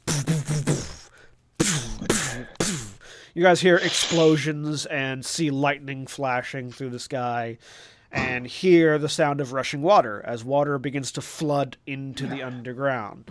It's not a tidal waves amount of floods of water, so you are able to get out quickly enough. You do get a little bit wet, though, Kinvalar. Okay. But you do manage to get back up to the top level in time to see the water beginning to drain through. It's going to take probably a day or so before actually probably like 3 or 4 days before the water level returns to its normal rate at this rate. But it will eventually return. Well, Cool. Kinvalar comes Percent, back it'll up, be hear the fine. sound of applause going on. All right. So you have a we have a small band of survivors from the local farming community, and a bunch of loot you need to sell. Where are you going? Or are you just teleporting out? Bye, guys. Have fun. I promised to help them get to next town over, whatever that was, William. Back to Wamford. Mumford? No. Okay. So yeah, it takes you a couple of days, so you all get long rests. Oh, good, because I literally had 0 spells left. Does my hit points come back? Need you to make me a Constitution saving throw. Oh, good. That worked out well last time. 12. So after the first day, you were just feeling weak. You start to feel weaker as you lose another 5 from your maximum hit points. Sweet. You mentioned to anyone this is happening. I mean, I feel like it's probably fairly... You guys can make your medicine checks. He's a sick person who's traveling along the road with you guys. I think 8. maybe not. Just grumpy because he didn't get to kill Fireball wouldn't really pay attention. So Fireball, well, Fire and Kenvar looks a little pale, but that Lay on hands, 5 hit points, cure any disease. all right. You are cured. Your hit point maximum goes back up to its normal. Fire Paladins, we know how to cure diseases. We taking no chances. Yep. So your hit point I maximum will goes back up stop to the 10. plague before it happens. Your hit point maximum goes back up to 10. You don't regain those hit points yet, but Okay. I mean, you said we get a couple long rests. yeah, you will get a long rest. So then I get the other 10 back. on the first night this happens, do you identify or attune to the gavel? Yes, I will attune to the gavel. You attune to the gavel, and you find that it is the gavel of the Ven rune, which I was am right. now putting into your. If it is a hammer that causes friendship, please give it to Miracle. It's in your inventory. It does the following. At the start of every combat, attack rolls against you have disadvantage before the start of your first turn, provided that the gavel is on your person. As an action, you can use the gavel to strike a point on a hard surface. This first time in the next minute that a creature within 60 feet of that point deals damage to another creature with an attack that hits, the attacker takes psychic damage equal to half the damage it dealt to the target. Once you use this property, you can't use it again until you finish a long rest. And the Gift of Truth. You can transfer the gavel's magic to a place by tracing the Ven rune on the ground with your finger. The point where you trace it becomes the center of a spherical area of magic that has a 30-foot radius and is fixed to the place. The transfer takes 8 hours of work and requires the gavel to be within 5 feet of you. At the end, the gavel is destroyed and the area gains the following property. Whenever a creature utters a lie within the 30-foot radius sphere, the creature takes 5 psychic damage and flinches visibly. Never going to use the Gift of Truth because it's just better in my hands. Yeah. But this is basically the Redemption Paladin's best friend. And it is a Warhammer as well. So it has the stats of a Warhammer.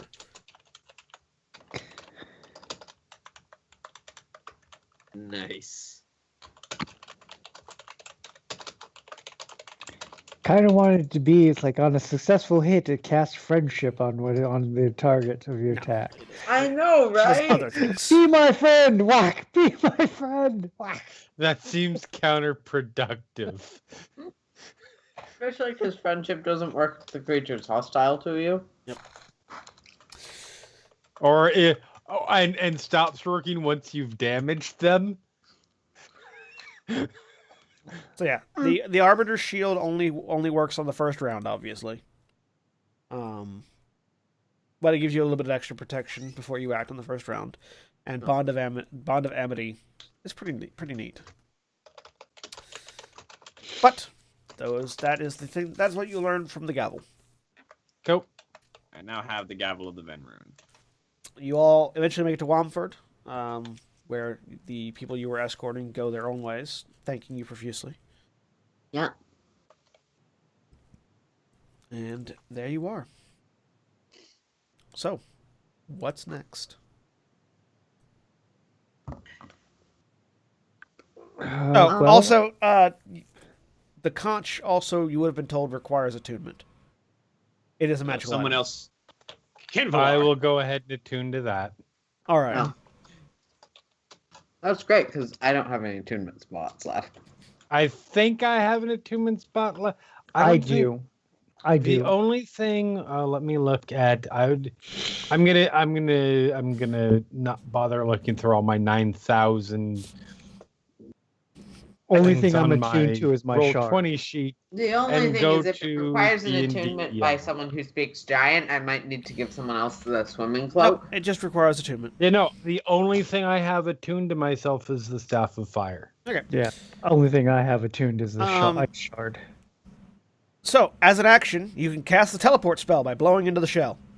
The destination is fixed, and there's no chance of either a mishap or the spell being off target. Anyone teleported by the conch appears in a specific location designated by the item's creator at the time the Uvar rune was inscribed on the conch. It doesn't allow teleportation to any other destination. Once the spell is cast, the conch can't be used again until the next dawn. Also, you would have had 3 days worth of travel, so you can anybody that has items that recharge at dawn, you get 3 of those rolls. Yep. I Let me just never see, used Staff it. So. Fire. It reaches. So 3 days. It is impossible that I don't have full charges on Sounds good. back. All right. So you are in Wamford. You have a conch. Yep. Yes, I do. Is there anything pressing we need to do before we teleport? I was kind of thinking any preparations we need to make before we teleport, because So, okay. we're going to some let's- kind of giant stronghold. To be clear, yes, to be clear, let's discuss exactly where we're teleporting to and what our goal is there. Well, Anyone? we're going to wherever the conch takes us, but that's some kind of giant stronghold. You were told by the According oracle. to the prophet, Yeah. according to the prophet, we're teleporting there to essentially find the current Storm King and make sure there's a new one. Yeah. Though, if we absolutely want or need more information, the prophet statue currently has charges back, according to my notes. So we could take a detour over there.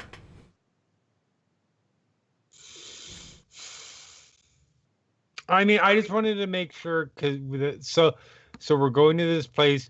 We're going to find out who's now in charge.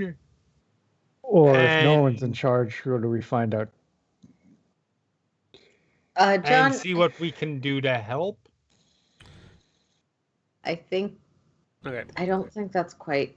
The thing you were told. Let me pull it up again. Hang on. Because it has been a while. Plots and goals get Okay. lost amidst the 6 games a week we do. So the order you were the things you were given: find a magic conch of the Storm Giant King. You've done that. Hekaton. Use it to visit Hekaton's court. Root out the evil therein.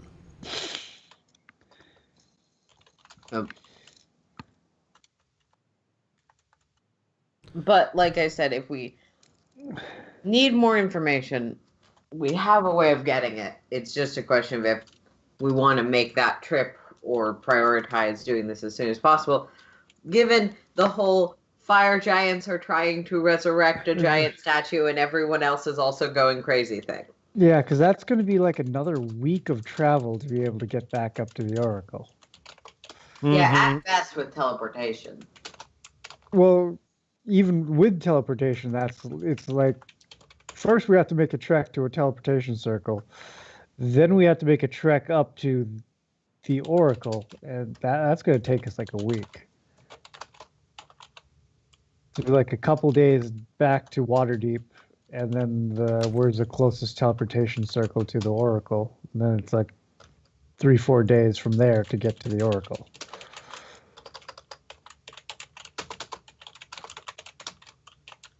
Do we want to spend that amount of time traveling?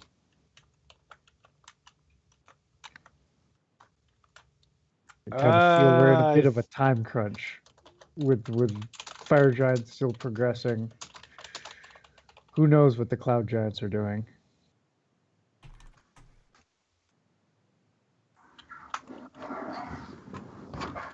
Yeah, that is a bit of a question. Yeah, the ice giants and cloud giants, no idea what they're doing. Not collectively, but we do know that they've been causing problems and that Outside of causing problems, like fire giants have a goal, a very bad goal.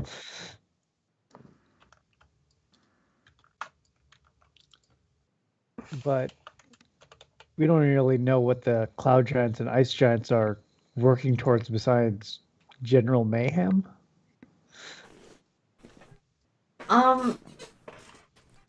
We do know some stuff about the cloud giants, because dude with the wizard hat. The cloud giants are just seeking. Everybody is seeking to put themselves at the top of the ordering in various ways. In various. The cloud They giants. They want to jump They want to jump the official Therunian giant power rankings list to number 1. Yeah. Well, from what you understand, the cloud giants are How roaming are around they dropping boulders on things for some reason. Yep. Like, how are they going about doing that to jump the order? You don't know.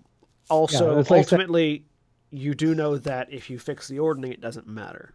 Yeah. The fire giants have a goal that we know what they're trying to do. We have no idea how the ice frost giants or the cloud giants, how are they planning on jumping the order? I mean, I'm going to assume not by... Shut up. Not by blasting techno, no. That was the intro I will have you to know Signal that Boost. is not techno. That is signal boost. Oh, that is a signal You boost. I can was gonna buy say. a ringtone off iTunes, and I did because of course I fucking did. Not by blasting the signal boost intro, no. No. Who the fuck is calling me? Anyway, it's not going to be done by calm negotiations and delegations and peace talks.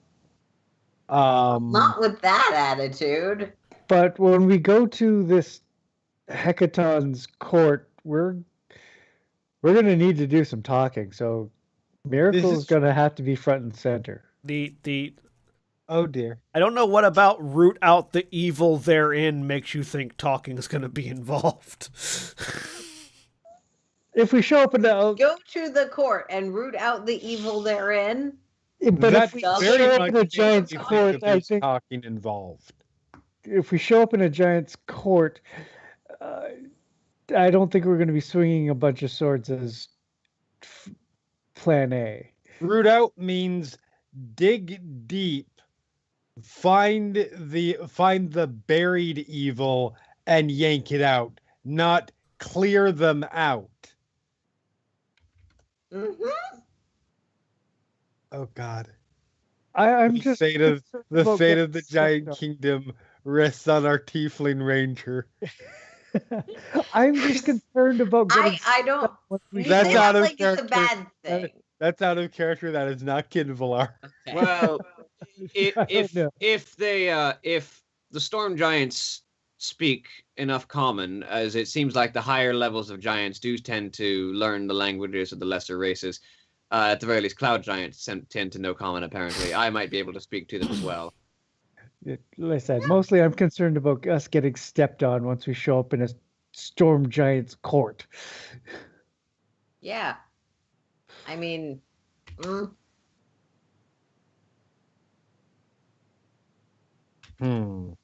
not looking. No, for- I don't think we have time to That's go back. To be honest. That is a lot of trip to just get additional context for what we kind of already know we're going. And I believe all the information we were going to get from there was here's where the other people are and what they're sort of doing. We already know where the other giants are. The oracle's just that, an oracle. It's going to give us some weird cryptic message about rooting out some more different type of evil or whatever. Oracles are a bunch of dicks. Oh, he's going to send us off to go You beat can up other specify questions. You can specify questions all you want. The answer is still going to be cryptic because oracles are dicks. Pulling out the giant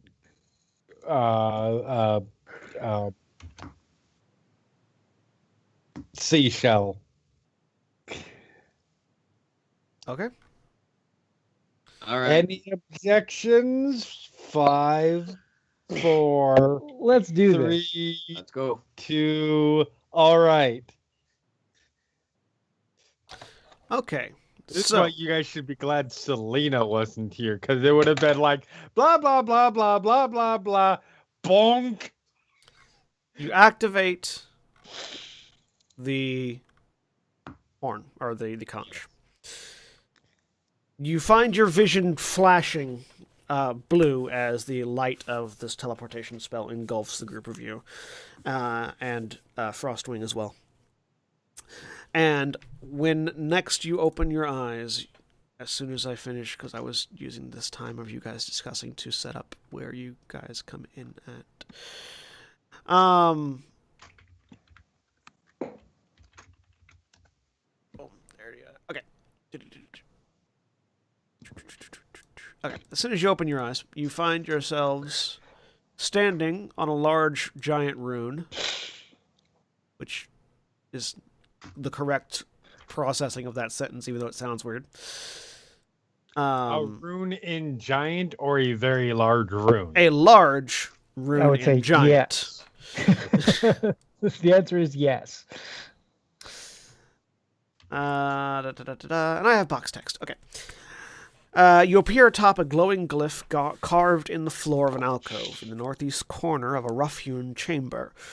The moist walls here are covered with bioluminescent lichens, snails, starfish, and barnacles. Tiny harmless crabs crawl across the floor, avoiding the sigil itself. The first time as you arrive in this chamber, you hear music. A powerful female voice accompanied by the deep haunting tones of a masterfully played pipe organ. It seems to be coming from the spiral staircase across the room from you that leads up. Okay. Aside from that, there seems to be a pool of water opposite of you next to the spiral staircase. The area is lit by blue glowing braziers on the wall, and there seems to be a pair of hallways going off from this room. Okay, this was not what I was expecting.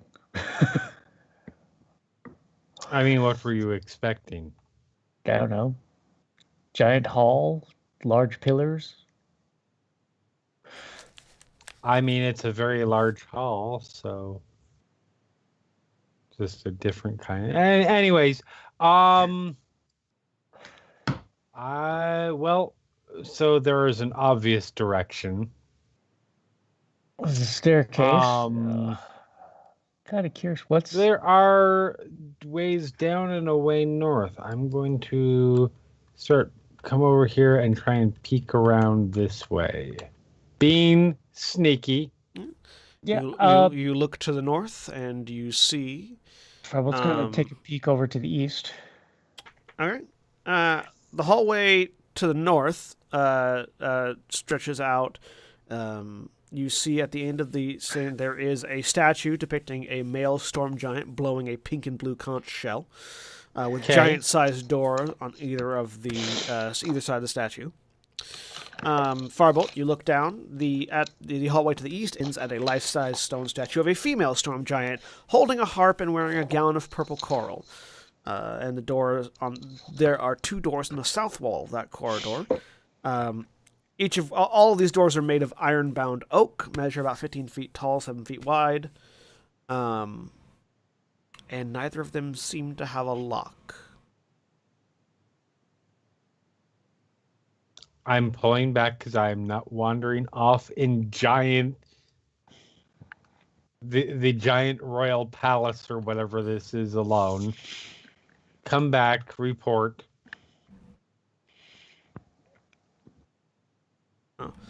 There also seems to be another exit to the south.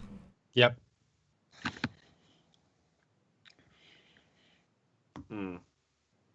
If that door to the east is closed, then I'm just going to move down and look at the south corridor. The corridor to the south, as you go over there, leads to a small circular chamber with a small pool of steaming hot water in the center of it. And you hear a loud hissing noise as you approach it. Do you step back, or do you continue, or do you stay where you're at? I'm going to stay where I'm at. I'm not actually. I need you to make a dexterity saving throw. Yeah. 19. All right, this hissing sound, you have evasion, so you actually managed to get back out of the way, as this hissing sound is followed by an eruption of scalding steam and boiling water as this geyser shoots up into the air. Yeah. Diving, rolling to the side, is like, okay. And it calms back down. Geyser. So, that's a thing. I mean, we are on an island. Are we? That was the implication. We are definitely somewhere. I believe that was actually under the ocean was the location of King Hekaton's court. We're on a proto-island. If it was said, Farbolt wouldn't have been paying attention. So... Well, upstairs. Just to make sure. I realize that essentially the airport landing strip lights are telling us to go upstairs. It's up to you guys. But just before we do, I do want to over here next to firing, and I want to look down in that. Sure, give me inspect the water, which is the thing that I was going to be doing, but everyone's been doing everything. That's fine. Oh, sorry. The two of you both step over to the water. The two of you both step over to the water. You see there is it looks to be about 40-foot deep circular pool that seems to have a 30-foot high passageway at the bottom. So it's like sort of a pool that goes down and out into something. You do see that there is a, just beyond where it sort of cuts over, you see a barnacle-covered portcullis.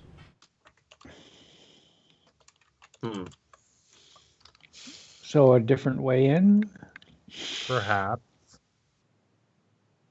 Provided you can breathe underwater. Therein lies the... it may not be a problem. I think that's actually a spell I picked up. Also, Miracle has a cloak.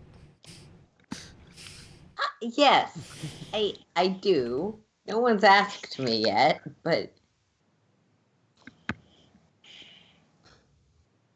Interestingly... Why the fuck... Is water breathing not a wizard spell? It is. Is it?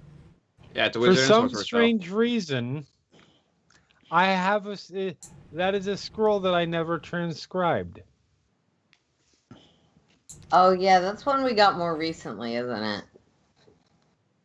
I mean, I had transcribed pretty much everything, all of the other scrolls that I'd gotten. Didn't we get that from the Harpers? Yeah. So you may have just not noted it down that you had transcribed it. I feel No, like you never sat it may down have to been a transcribe money it. problem.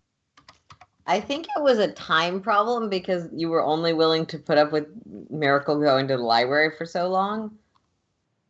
I mean, it's Says more like it's you guys were wizard. unwilling. Yeah, anyway. I feel like it was a money problem at the time because it is 150 gold each. But regardless... It's a third level I spell. do It might have- have been a spell slot problem. No, I It had might have plenty been of before you third had level third level spells. I had plenty of third level spells at that point. Okay. Anyway, I do have a scroll of water breathing if we want to go that way. But I can swim down there and see if it's something we absolutely need to do, but it seems like there's a perfectly usable staircase. my concern is that if we are It's a potential exit. from what we just went through, and last time we tried to be sneaky about things, it turned into violence. Which is why I say staircase. Yeah. I cannot believe I'm saying this, but I agree with our ranger. You say that like it's a bad thing. This is work. You've also said that quite a number of times at this point. I really want to know why I don't have a button that says share thing with players. I know it Go exists. to players. It should be at the top of the. It's not at these particular things. I don't know why. Interesting. Like all I see is edit. I do not see show to players. I think you have to hit edit to get show to players. Nope.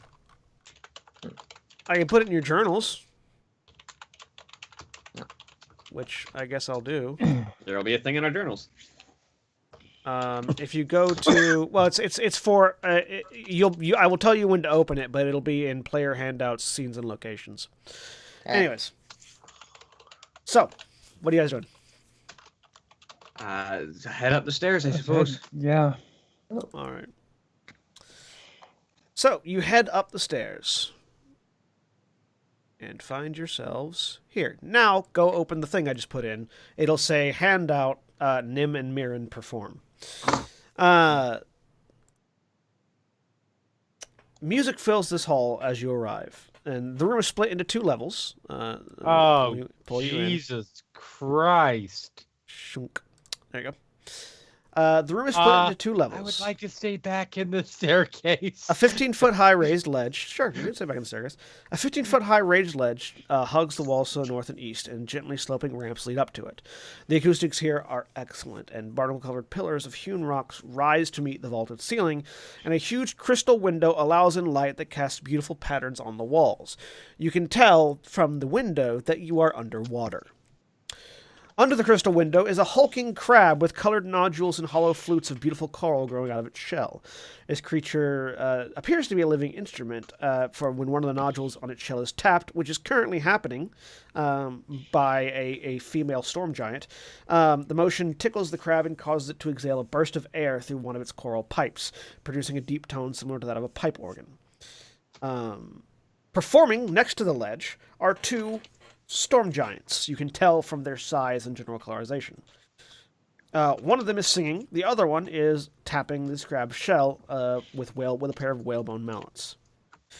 You can see around the room a cloud giant, a fire giant, a male cloud giant, a female fire giant, a male frost giant, and a male stone giant.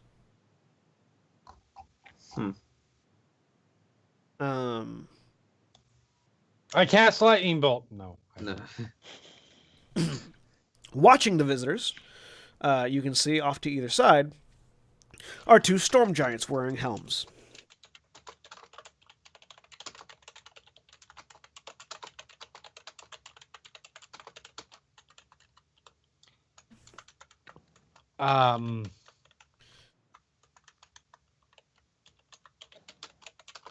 As you appear, I'll let Fyron go first. so are any of you actually stepping out of the stairwell?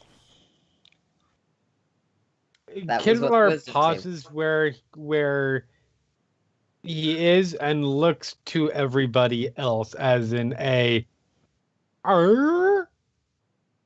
Yeah. Fyron kind of looks around. Miracle will let Fyron lead on this. Yeah, Firebolt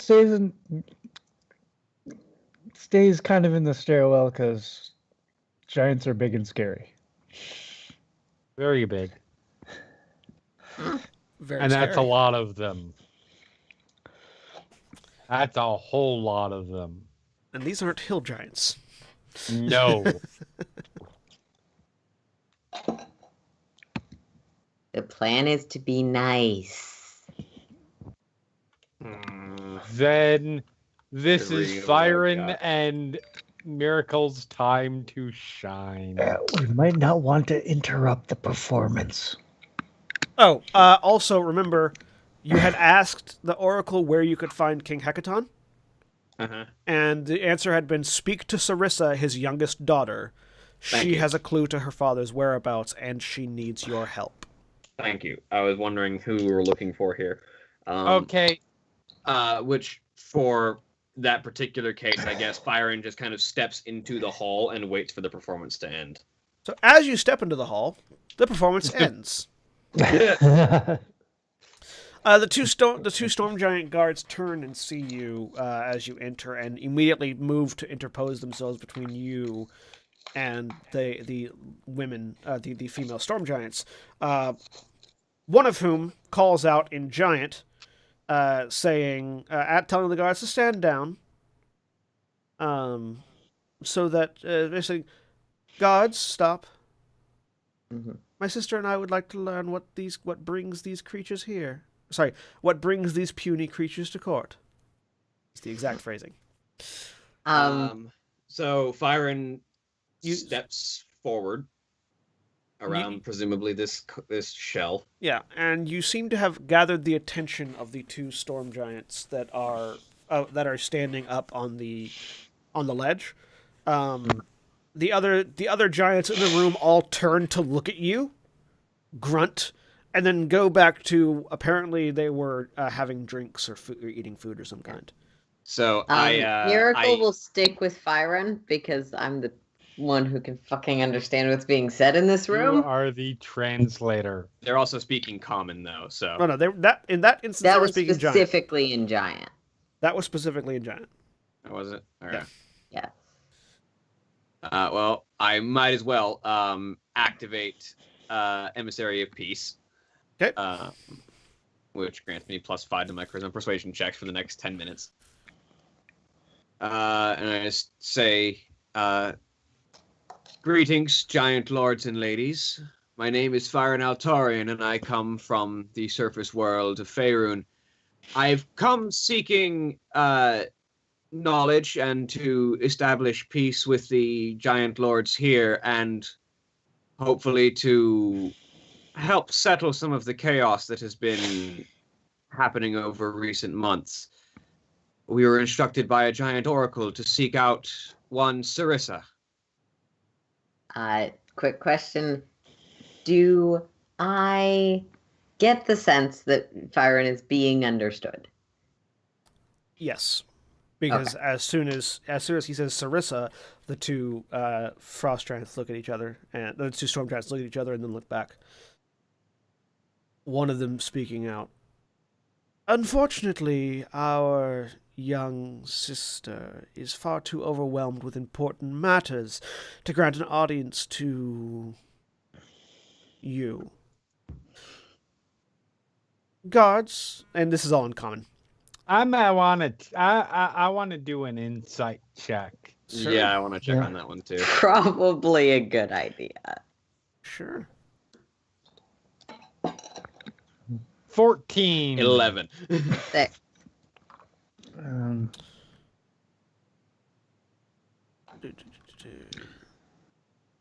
Why is 18. Farbolt rolling the highest with one of the lowest insight bonuses? I don't know. So, It takes a liar to know a 14, liar. 11, 6, 18. That's the best way I can put it. I know when they're lying because I know what I would say when I'm lying. You're right.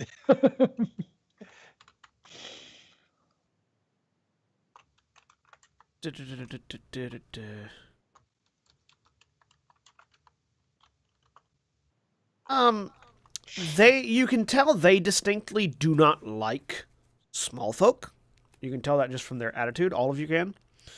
Okay.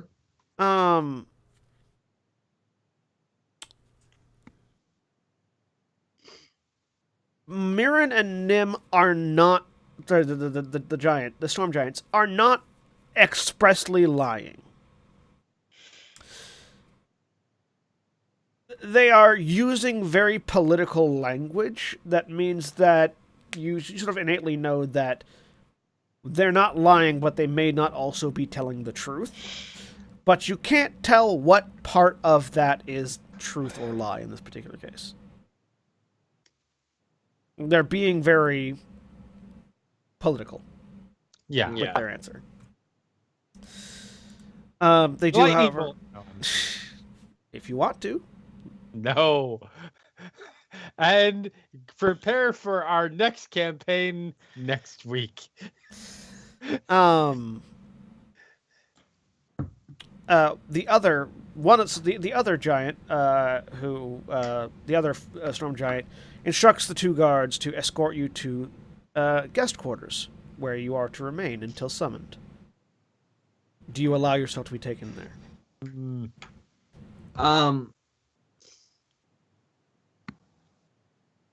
Yeah. At the moment, yes. It depends on what those guest quarters look like. If they have bars instead of for a door, we might be renegotiating this guest quarter thing once we arrive there. All right. Step one of getting the person whose help we need to like us. Kill her Firen- sisters. I mean, Firen it's gonna be the says, start. Firen does what? it says, if we may, our mission here was not just to speak with Sarissa alone, but also to help facilitate some more levels of peace among the giants. I feel like perhaps some conversation with the rest of the lords here as well may be useful. Not just with your sister, it was. Make me a persuasion roll. With my +5. So plus Come on, 12. do well. Come on, stop rolling like shit. Hey, 22! If any of our guests see fit to speak with you, I'm sure they will. In the meantime, you'll be comfortable in the guest quarters. As you wish. You get a sense that, just sort of looking around, it doesn't seem like any of the giants even looked at you, but you may have more success speaking with them Talking directly to them. Yeah. Yeah. Instead of to a room. You are all turned around and escorted back down the stairs you came up. Okay. They lead you, these two storm giants, lead you back down the eastern corridor that you had that Farbol had looked down previously, and into the room at the end of that corridor, where they open the door for you, let you in, and then close the door behind you. Wave goodbye. It's only for light. You can tell one of them is still outside the door, or looks to be standing guard outside the door. You just shift us back to the Great Hall. Yeah, I'm grabbing it. I meant to just shift myself, but apparently I shifted all of you.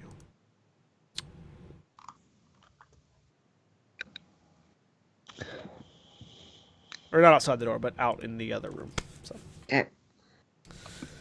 So you are all in this giant-sized room.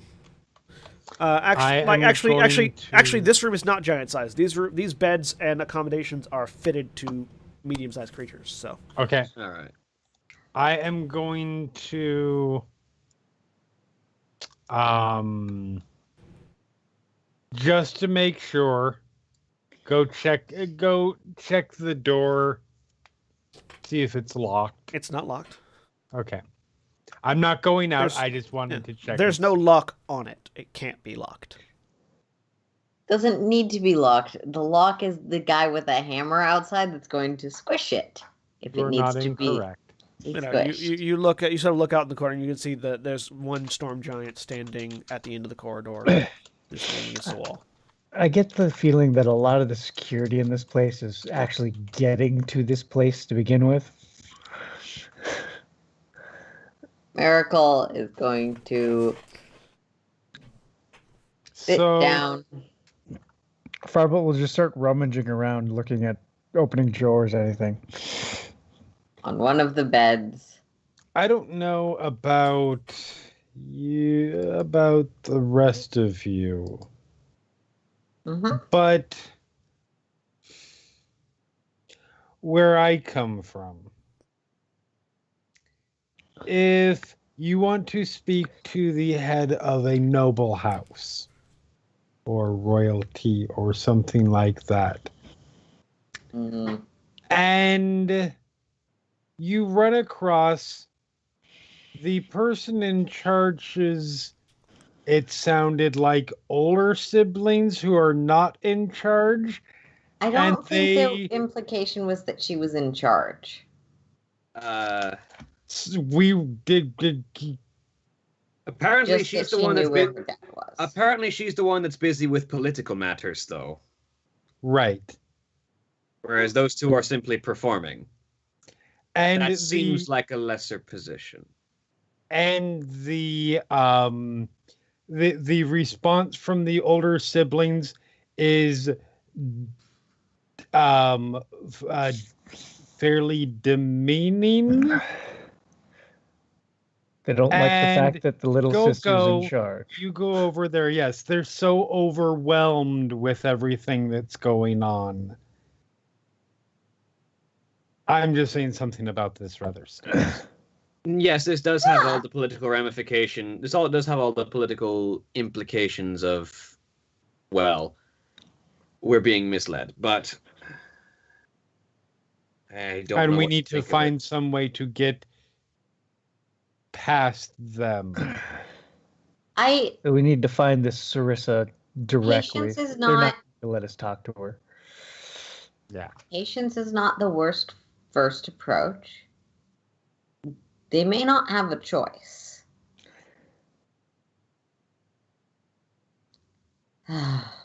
We may not get the audience we're looking for, is what I'm saying. I'm not Unless letting we- you guys unless we bait take it. me into another stupid, bad way of going about things. I'm confused. You said, "Oh, go in at night. It'll be fine. We should sneak up and they'll be willing to talk to us." And you were very much wrong, but I let you do it anyway. We're not doing that again. I didn't say I wanted to do that. In fact, I'm the person that agreed with you about going up the open way, up the staircase. No. Talking I about know the this was a Hillside. few I know weeks what- ago, okay, but when we I went know- to the... Yes, I Yeah. know you are talking about the hill giants.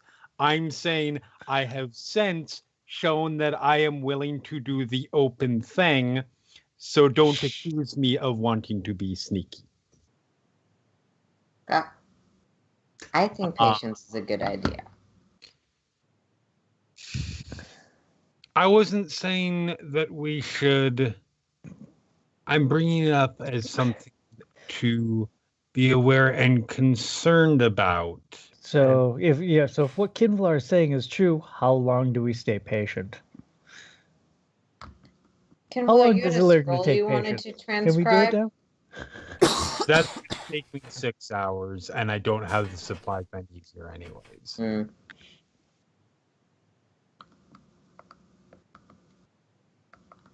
I mean, I'm willing to wait as long as we need to wait. I'm Well- just saying something about this feels like they don't Let's be want put off. to Let's- encounter their. Let's take a brief rest and consider what plans we might be able to put in place in case of their not wanting to deal with us fairly. Fair enough. I have a number of magics I might be able to employ, and taking a brief respite will allow me to regain the power to strengthen my influence again. Out of game terms, I need a short rest so I can get my channel divinity back and persuade people better again. Kinvalar, can you make people invisible? I can make conceive. We're speaking theoretically. Conceivably. Let me see here. I haven't quite figured that one out yet. Actually, no, just myself. Greater invisibility does not allow you to turn other people invisible, just yourself. And I don't have invisibility, because why would I have invisibility when I have greater invisibility? That's just a waste of spells, no. So that you can turn other people invisible.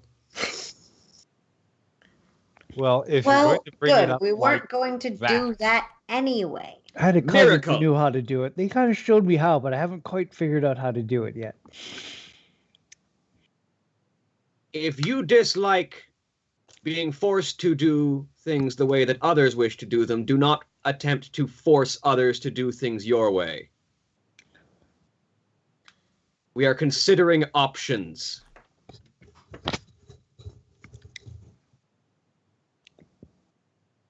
He'll just roll his eyes. Not like So you'll how long listen does to me patience take? anyway. It's not like I'm the specialist scholar on this field. No, that is fair. We're just considering possibilities at this point. Actually, I'm not really sure why Varvold wanted to know about invisibility, so No reason. No reason at all. But how long? Nothing now I'm related to leaning why towards you the went miracle rummaging one. through the desk drawers the instant we got in here. There's also nothing in the desk drawers, by the way. I kind of figured it's like They're all hotel. Put stuff in there if you want to put stuff in there. You mean there's a random Bible for no good reason? I a don't Bible understand to this the practice. giant people. Which is just a copy of the ordning. It's just like the text of the ordning. I really need a third monitor, by the way. I need a fourth one. You can never have enough. This is true. Well, I don't know. Again, it's how long do we wait? And if they make us sit here for God knows how long. I Do we mean, want I to might try to not do be the something one who else? specializes in courtly affairs, but it seems reasonable they may keep us waiting for a day or so. That is, that is conceivable. Yes. At the very least, we'll give it an hour. And Fyron kind of sits down and takes a meditative stance and begins to take a short rest, basically. Hold on just a second, just to make sure. Because if we are going to try and talk our way through this, I want to get Emissary of Peace back. Kinvalar, if we're taking, how are we taking a full long? I'm going to see what happens after a short rest, but that's just me. Because a short rest is Fuck all it, I I'll need. take a long, or I'll cast it anyways. If we end up going a long rest's worth, then cool. I am casting in. Hold on, let me do some math here. A 35 by 45 foot area. Elminster's private sanctum. So the room you're in. Yes. Okay. No sound, no divination, no one teleporting into or out of. Does that so? Are you putting it outside the door or just inside the door? Just inside. Okay, so you won't hear if somebody knocks on the door.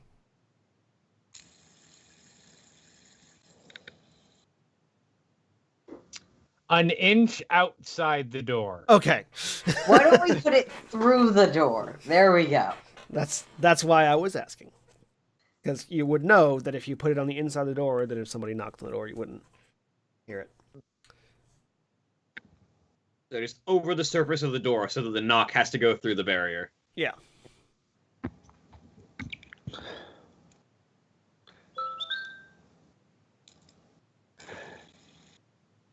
And yeah, that lasts 24 hours or until I spend an action to just make it go. I do not do the it looks dark and foggy. Everything else applies.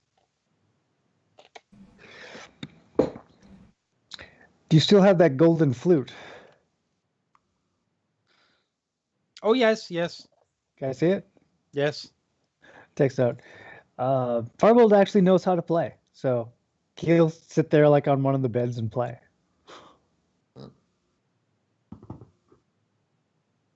And He's bored. He's got nothing to do. Right. Yeah. Okay. So, you guys get a short rest. And after the short rest, so about an hour and a half later, Okay. there's a knock on the door. I get my arcane recovery to get that level 4 spell back. Look at that. Yep. I don't know why that didn't work. Hang on. Sorry. Firen goes to answer the door. I'm doing a thing. Which, it's this one. Yep.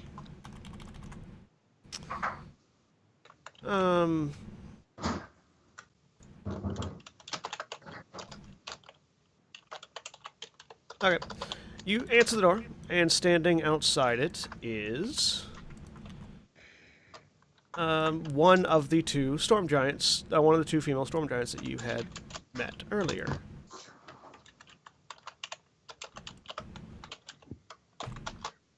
Which one? The one who This gave is the her one. name or This the is the one that had been singing. Oh.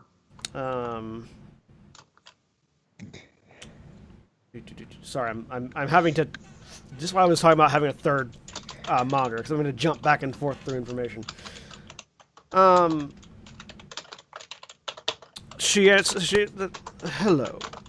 I'm sorry I forgot to introduce ourselves earlier. I am Mirren.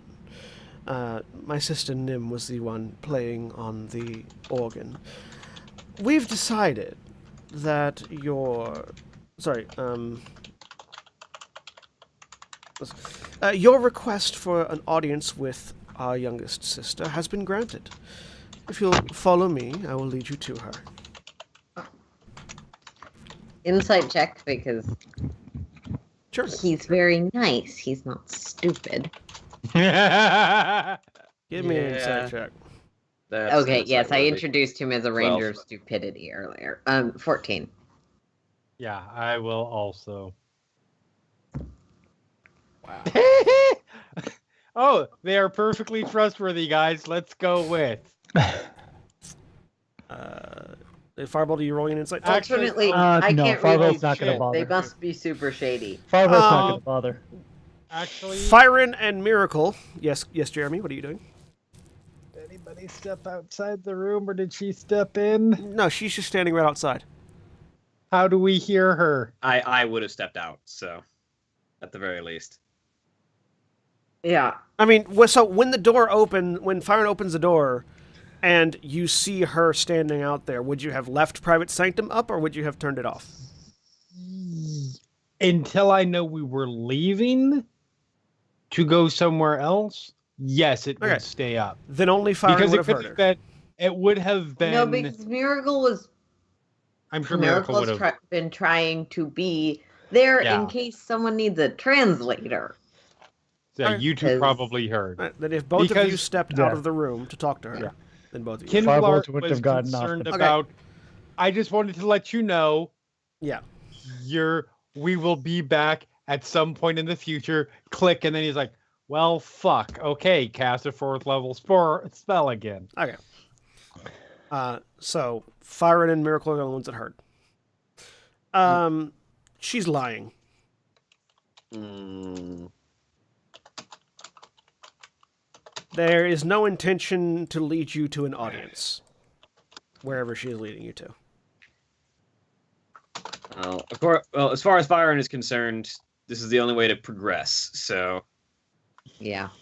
he steps back into the barrier, since now he can't pass through the barrier either way. Mm-hmm. and says to the rest of the group, "They're leading us into some kind of either deception or trap. Be ready." Oh, wonderful. Okay. I would like Kinvalar and Farbolt to make me a deception check to see if you manage to Fuck. keep your face from reacting to this information, because she's watching you. She can't hear you. She's God watching you. damn it. Please let me just roll better than the rogue. Please let me roll better than the rogue. Honestly, the expression Nope. on Farbolt's face might just be a look of elation, honestly, because Farbolt likes fights. It's kind of like, well, Farbolt doesn't necessarily like fights with giants. So the two of you have difficulty containing whatever look on your face would happen. Farbolt's got an crap look on his face. Deadpan stare like, yep, that makes sense. Okay. So, do you follow? Yep. Okay. I guess we don't have a whole lot of choice at this point. Go ahead and dismiss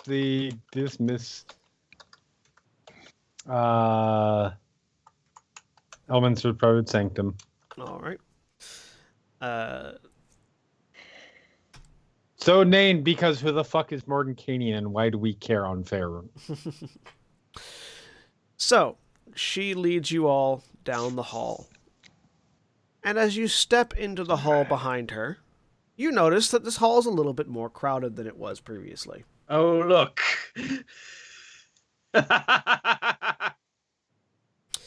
As you see the various other giant lords that had been in the room above standing around, loitering almost.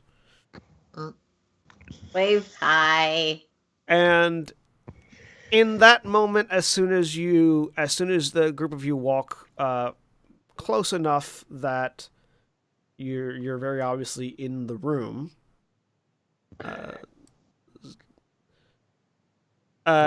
she calls to the group of them in giant. "Here they are. Deal with them now!" And immediately bolts for the stairs. Let's roll initiative. That's not very nice. Goes back in giant. Must not say I told you so. Must not say I told you so. Must not say I told you so. Roll initiative. You shouldn't. I still have hellish rebuke. Require someone to attack you. A verbal attack is not an attack the way that hellish rebuke works. Oh, thank God I'm going first. It's if you cause damage. And I think that Kinvalar might have enough snark right now to viciously mock. I really want someone to argue. The rule says if you cause damage, and he hurt my feelings. He hurt my feelings to the extent that I took psychic damage. I have emotional damage right now. I mean, there are a lot of spells that are literally hurting someone's feelings so bad that they... Vicious Mockery. All right. First of all, before any of this begins, I have a question, because it will require a roll to see what you know. Okay. Actually, Miracle, go ahead and roll me a history roll already, regardless, for knowledge of giants. So with advantage because it's giants. Yeah. Yep. 11. Well, fuck you too, dice. I don't think you got that bit of information, so that doesn't matter. Okay. An 11. Okay. Are any of you wanting to, in character, wanting to try to talk to any of these giants? Yes. I know Miracle is. Firen as well. Firen, give me a history check as well. Please roll better than a 10. Roll better than a 12, please. History. 15.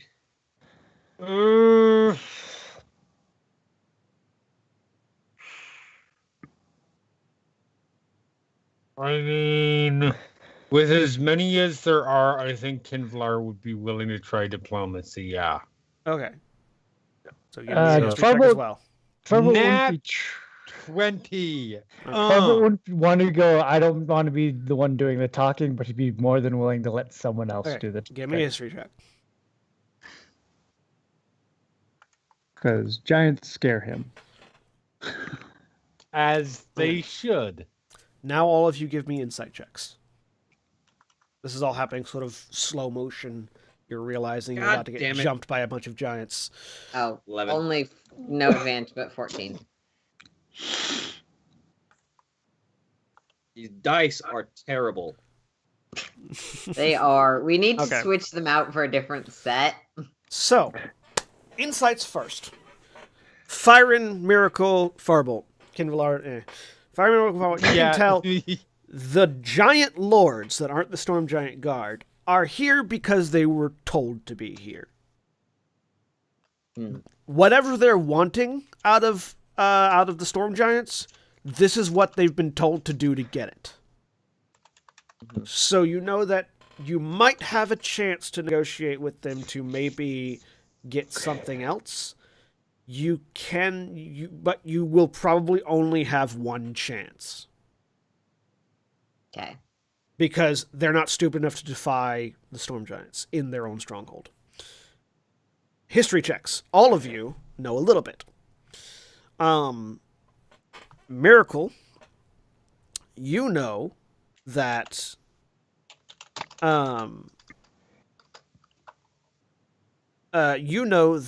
frost giants respect power and might. So someone that proves they are a skilled combatant against the frost giant might have an advantage against trying to talk him down. Firen, you know that about the frost giants. You also know that fire giants hate dragons above all else. I don't know if you don't have any... I don't think you have any particular information about dragons related to this area, but that might be a way to gain an advance. Something to deal with killing dragons, or there's a dragon here, or some sort of lie of that particular manner might help. Farbolt, you know those things, as well as you know that the stone giant fears the giant gods. If you claim, you're pretty certain that if you talk about the giant oracle while trying to convince the stone giant to not fight, you might have a bit of an advantage there. And you also know that the cloud giant is probably most easily swayed by material things, because they are highly intelligent, but they love magic things. So if someone offers them a magic item or a spell book or something, or non-magical treasure worth a lot of gold, you might have advantage on the check. Got that 2,500 gold puppet set? Kinvalar, you know that a magical item is going to be more valuable to that cloud giant than anything else. Particularly those giant runes that you have, that would probably be a really good bargaining chip.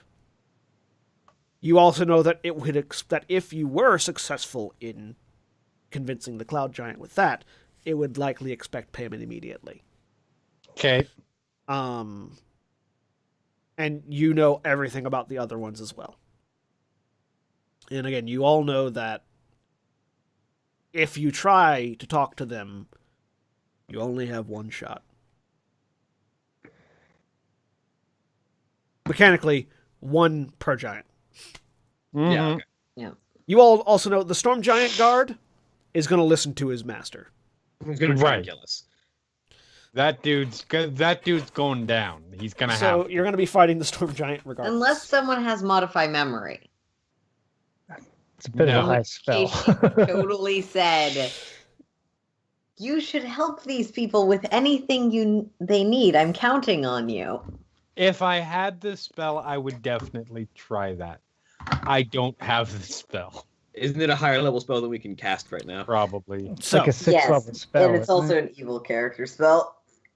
with all of that information in mind, and knowing that some of you only know some of it, I was about to say, are Kinvalar and Farbolt able to relay any of that? Farbolt, you're first. Did we roll this? Boy. Yeah, initiative was rolled. I go next, kind so of- you can relay me any information that's useful. Miracle is not on the initiative tracker. Hang on. Miracle did not roll initiative. Aha, that would be why. That was probably why I asked, did we roll initiative? Because I was told, Miracle, before you do anything else, you have to roll a history check. Yeah. 21. Okay, Farbolt, you're looking over at the stone giant. Wow, I'm going last among the PCs with a 17. Yeah. first. You are all going before the giants, though, so... That's a good thing. To the stone giant, are you sure you want to do this? The oracle at the Eye of the Allfather has told us to come here to help restore your ordning. Give me a persuasion roll with advantage.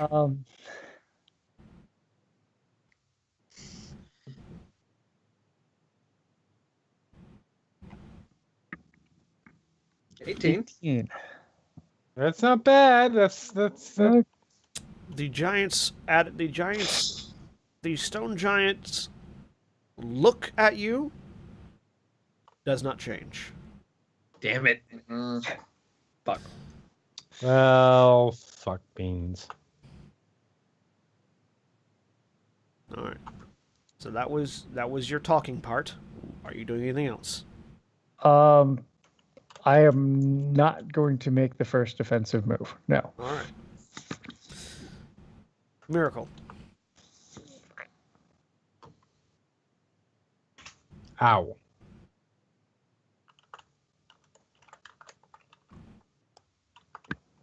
Oh, come. You know the bit about the frost giant.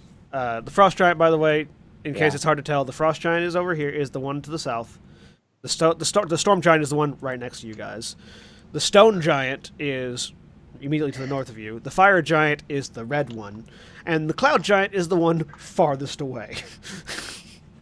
No, which one was so the storm giant guard is the guy? So yeah, the storm giant guard is the guy right Okay. next to you. The frost giant is to the south of the storm giant. The stone Right. giant is closest to you to the north. The fire giant is next, and the cloud giant is the farthest away, as cloud giants are wont to Can be. I get an insight on, essentially, did Farbolt fail because he wasn't very convincing or because he wasn't understood? Give me an insight roll.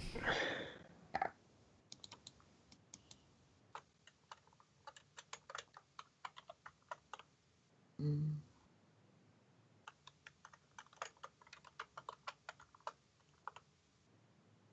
8. What the fuck, dice? You know he was understood Okay. because yeah, you have heard giants talk in common. Yeah. So you know. that. Yes, I've heard giants talk in common. It's not. Yeah. I've heard me talk in celestial and Sylvan. That doesn't mean tieflings speak Sylvan. You know that this one was Yeah, understood okay. Farbolt. Miracle will probably.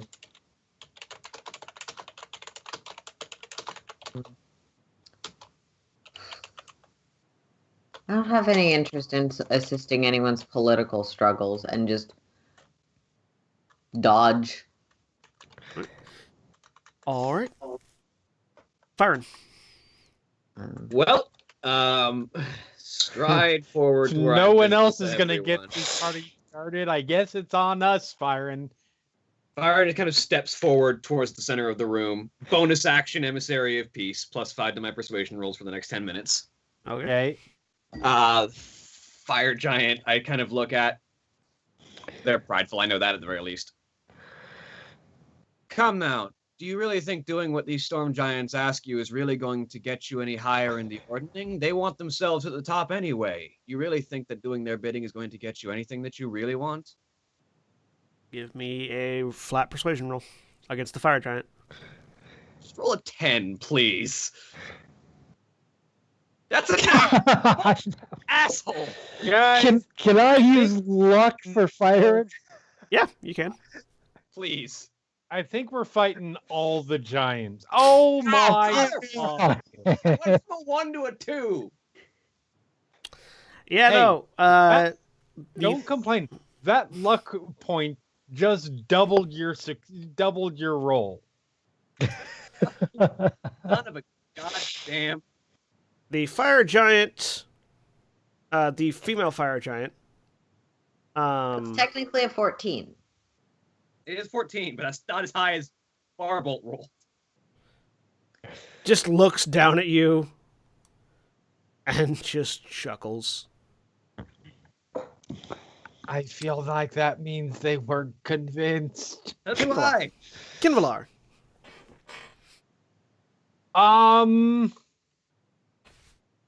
So,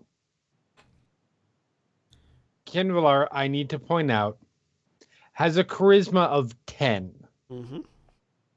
Yeah, we're gonna take a round of being attacked. I'm gonna try and convince at least another one of them. Please. Kinvalar's not convincing any giants of anything. Miracle has a charisma of 12.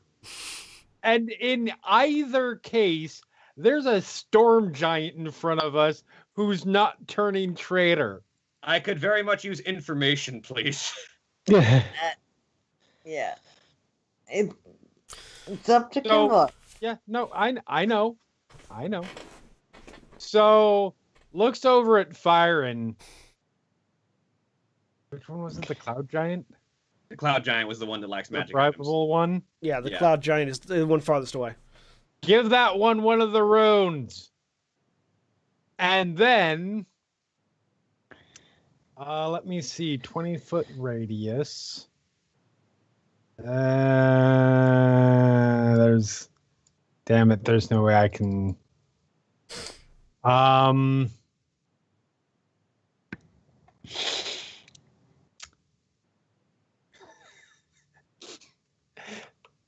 Hey, John. Yes.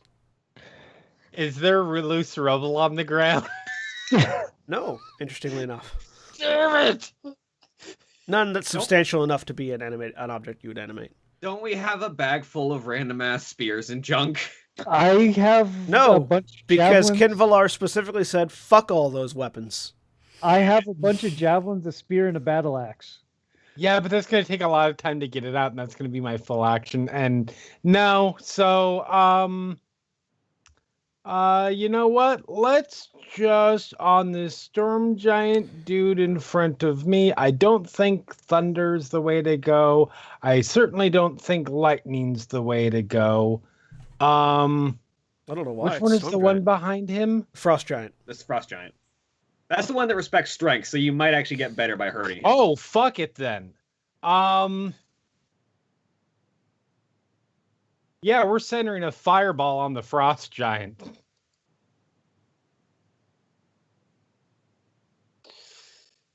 All right. A really shitty fireball. Well, fortunately, they have low decks. Holy crap! Oh, Really? the That's frost it? giant. The frost giant rolled a 1 on their deck save. The storm 3 giant ones. rolled a 20 on their deck save. I could have used that 20 myself earlier. Jesus It wasn't a natural 20. Christ, It was an unnatural look at 20. that. So the storm that's- giant takes That's 3 9, ones and nothing above 4. and the frost those that- giant oh. takes 18. With 8d6, I rolled 18 points of damage. Yep. All right. Boom! And then I go into Blade Song because I have a feeling like I'm about to get wailed on by a storm giant. Well, the stone giant's going first, so there's that. My shield is out because I wanted to protect myself without drawing blood yet, so.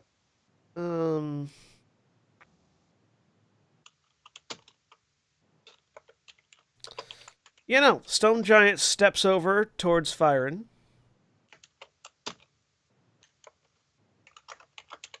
I need you to make a dexterity saving throw. Do I get to apply my shield bonus? Do you have Shield Master? Yes, I do. Then you do, I guess, if that's what the feat says. Yeah, it's specifically for dex saves against stuff that allows me to save for half.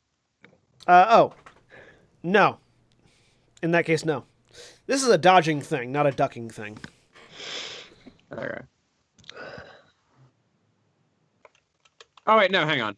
If you aren't incapacitated, add your shield's AC bonus to dex saves against harmful effects that target only you.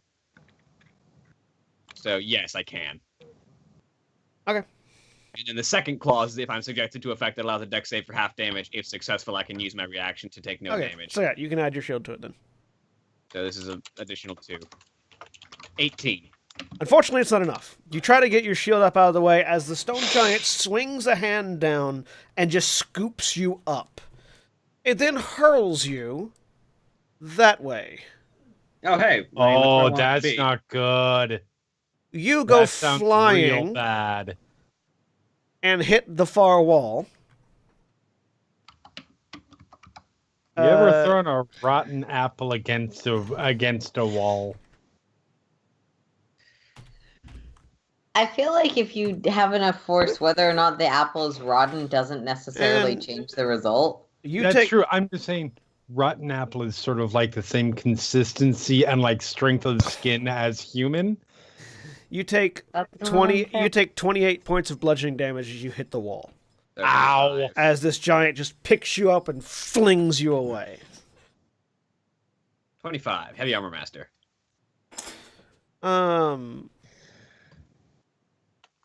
That makes it the Storm Giant's turn. The Storm Giant looks down at Kinvalar. Hello! None of those spells help it, so... It's just going to hit you with a greatsword. Or try to. Bring it, fucker. Does a 23 hit you? Not with shield. That brings my armor class to 24.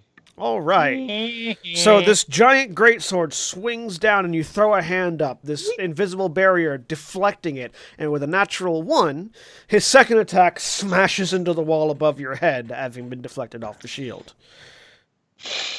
I grin at him. Up at him. The Frost Giant looks over at you and grins, having seen somebody who has actually finally decided to fight rather than trying to talk. Moves around but can't quite get to you yet because there are 2 other giants in the way. Yep. And so makes an attack roll at... What is your AC Miracle? It's currently 18, and I took the dodge action, so you have disadvantage.